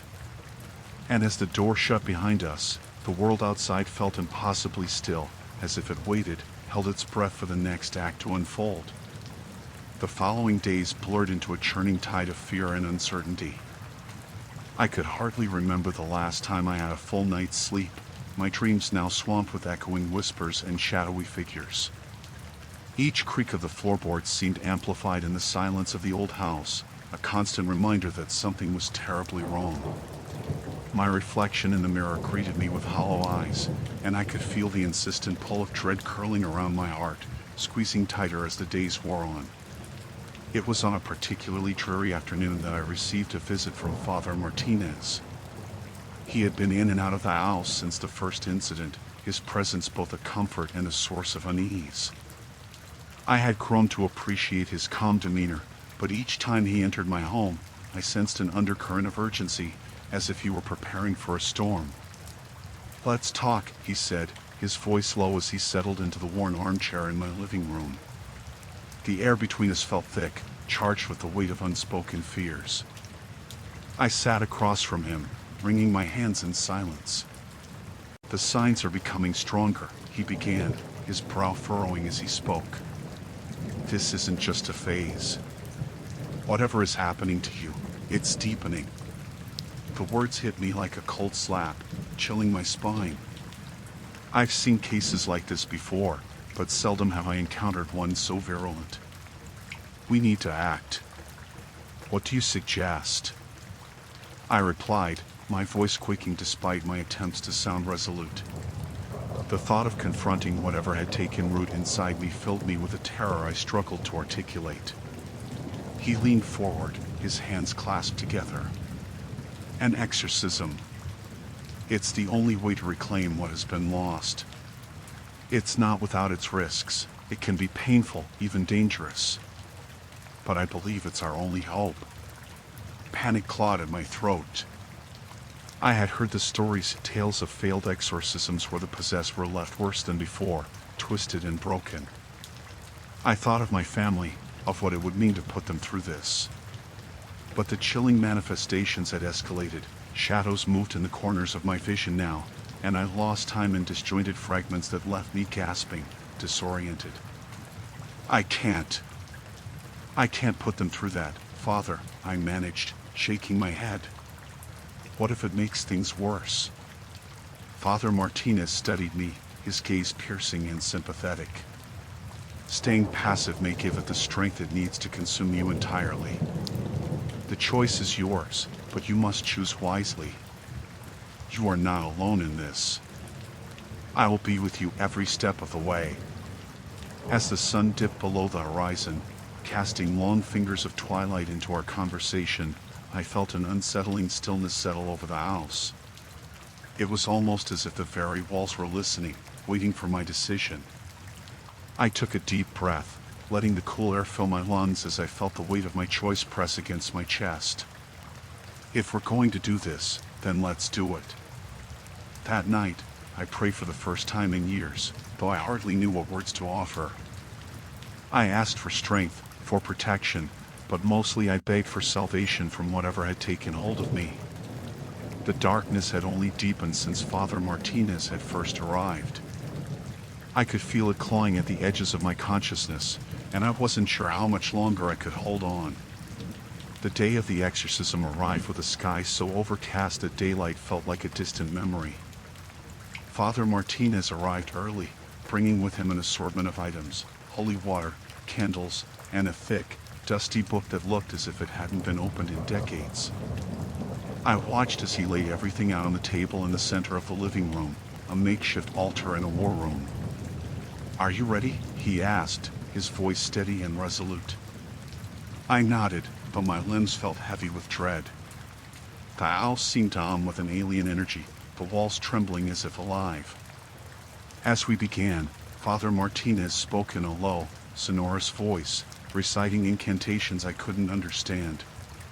The candles flickered violently, and I felt a strange pressure in the air, as if the atmosphere itself were being stretched thin. A chill washed over me, and I could sense the shadows gathering, swirling in the corners of the room, watching, waiting. I tried to focus on the words, the rhythm of his voice anchoring me to reality, but every time I faltered, a darkness pushed back, insistent and vile. It seeped into my thoughts, murmuring vile things that twisted my stomach. "You think this will save you?" it hissed, wrapping around my mind like a snake. "There's no escaping me." Father Martinez's voice rose, his fervor increasing as he pressed on, invoking the names of saints and calling for the power of God to banish the malevolence suffocating me. I felt my heart race, a panicked rhythm that echoed in my ears. "You are strong," he urged, glancing at me, eyes fierce with conviction. "Fight it." But the deeper I sank, the harder it became to differentiate between my thoughts and the voices that clawed at me. The shadows danced madly, and I could feel the room dimming, my vision blurring. Then, with a sharp intake of breath, the world seemed to fracture. I screamed, or at least I thought I did. In that moment, I felt as though I had slipped out of my own body, watching helplessly as my mouth curled into a smile not my own, laughter echoing from my throat, dark, mocking, and grotesque. Father Martinez stumbled back, the color draining from his face. "What have you done?" he shouted, the authority in his voice wavering for the first time. The shadows surged forward, a dark tide flooding the room, and I was lost beneath their weight, a mere spectator in my own flesh. Inside my mind, I screamed for him to help me, but my body only laughed, a sound that was not mine. The exorcism had begun, but the fight was far from over. The sun dipped beneath the horizon, casting long shadows through the trees that surrounded our small house. It had been nearly a week since we first noticed the changes in Clara, and each passing day felt heavier than the last. My thoughts spiraled in circles, each one leading me deeper into a chasm of fear and uncertainty. I had tried to rationalize the things she said, the sudden shifts in her mood, the inexplicable whispers that seemed to echo in the corners of our home, but the truth lingered like a thick fog in the back of my mind, refusing to dissipate. That evening, I resolved to confront Clara about the strange behavior that had consumed her. The flickering candlelight cast eerie shapes across the living room walls, but I forced myself to focus. Clara sat on the couch, her face partially obscured by a curtain of dark hair, the glow of the flames reflecting a greenish hue on her skin. She looked up at me as I approached, and for a moment, I was struck by the depth of her gaze. It was as if she were staring through me, into some abyss I couldn't see. "Clara," I began, my voice hesitant, "we need to talk." She smiled, but it was a smile I barely recognized. Her lips curled just slightly at the corners, lacking the warmth that normally accompanied her expressions. "What's wrong, sweetheart?" she asked, but her voice was layered with a resonance I couldn't comprehend. It was unsettling, like two voices blended into one. "Things have been different lately," I stammered, gripping the edge of the couch as if it were a lifeline. "You know what I mean." "Oh, do I?" Her eyes gleamed with something unholy, a flicker of mischief that sent ice through my veins. "You think I'm the one who's changed?" "Clara, you're scaring me. You said things in your sleep. Terrible things." I forced myself to maintain eye contact, though a part of me wished to look away, to succumb to the denial creeping at the edges of my mind. In an instant, the playful glimmer faded, replaced by an expression that was almost predatory. "You don't know what fear is," she whispered, her tone low and smooth, almost seductive. "But you will." I felt my heart race. "What do you mean?" I barely managed to whisper. The air in the room thickened, pressing against my chest, making it difficult to breathe. "Tell me, Thomas," Clara leaned forward, her voice a chilling caress. Do you believe in possession? I swallowed hard, my throat dry. I had read about it, the horrors that lurked within the pages of old tomes and histories, but I never imagined it could touch me. Clara, stop this. You're not yourself. Her laughter rang out, a sound that echoed with something malevolent. Oh, but you're wrong. This is the most alive I've felt in years. My stomach twisted, and in that moment, I understood that whatever had taken hold of her wasn't willing to let go. It was more than just a phase. It was a darkness that slithered beneath her skin. I remembered the books I had scanned for answers, the hushed conversations about rituals and the desperate pleas for salvation. A primal fear surged through me, and I suddenly felt very small against the weight of what lay before us. Clara, we can figure this out together. I love you. I stepped closer, desperate for the warmth of her familiar self. But instead, she recoiled as if I were poison to her. Love, she spat, each word dripping with scorn. Love won't save you, and it definitely won't save me. A tremor ran through her, a convulsion of rage that made her whole body shake. I stumbled back, my heart racing. It was as if I was watching my wife being torn apart from the inside. I'll help you, I urged, my voice breaking. We can go see someone, a priest. Do you really think it's that simple? Her eyes glinted with malice, the spark of something ancient swirling within them. They'll only make it worse. They'll only unleash more of what lies within me. The shadows deepened around her, pulsating with her words. I felt the atmosphere shift, as though the house itself held its breath, waiting. I had to reach her, somehow. Clara, please. In that moment, a shudder ran through the room, a flicker of cold air brushing against my skin. Clara's expression twisted, her mouth stretching into a grin that was too wide, revealing teeth that appeared sharper. I was paralyzed in that moment, caught between the love I held for her and the terror I felt for what she had become. This isn't you. I screamed, desperation taking hold of my voice. It is now, she howled, and the sound resonated with a fury that shook the walls. The candles flickered violently as if caught in a storm, and I felt the primal energy shift, thick and suffocating.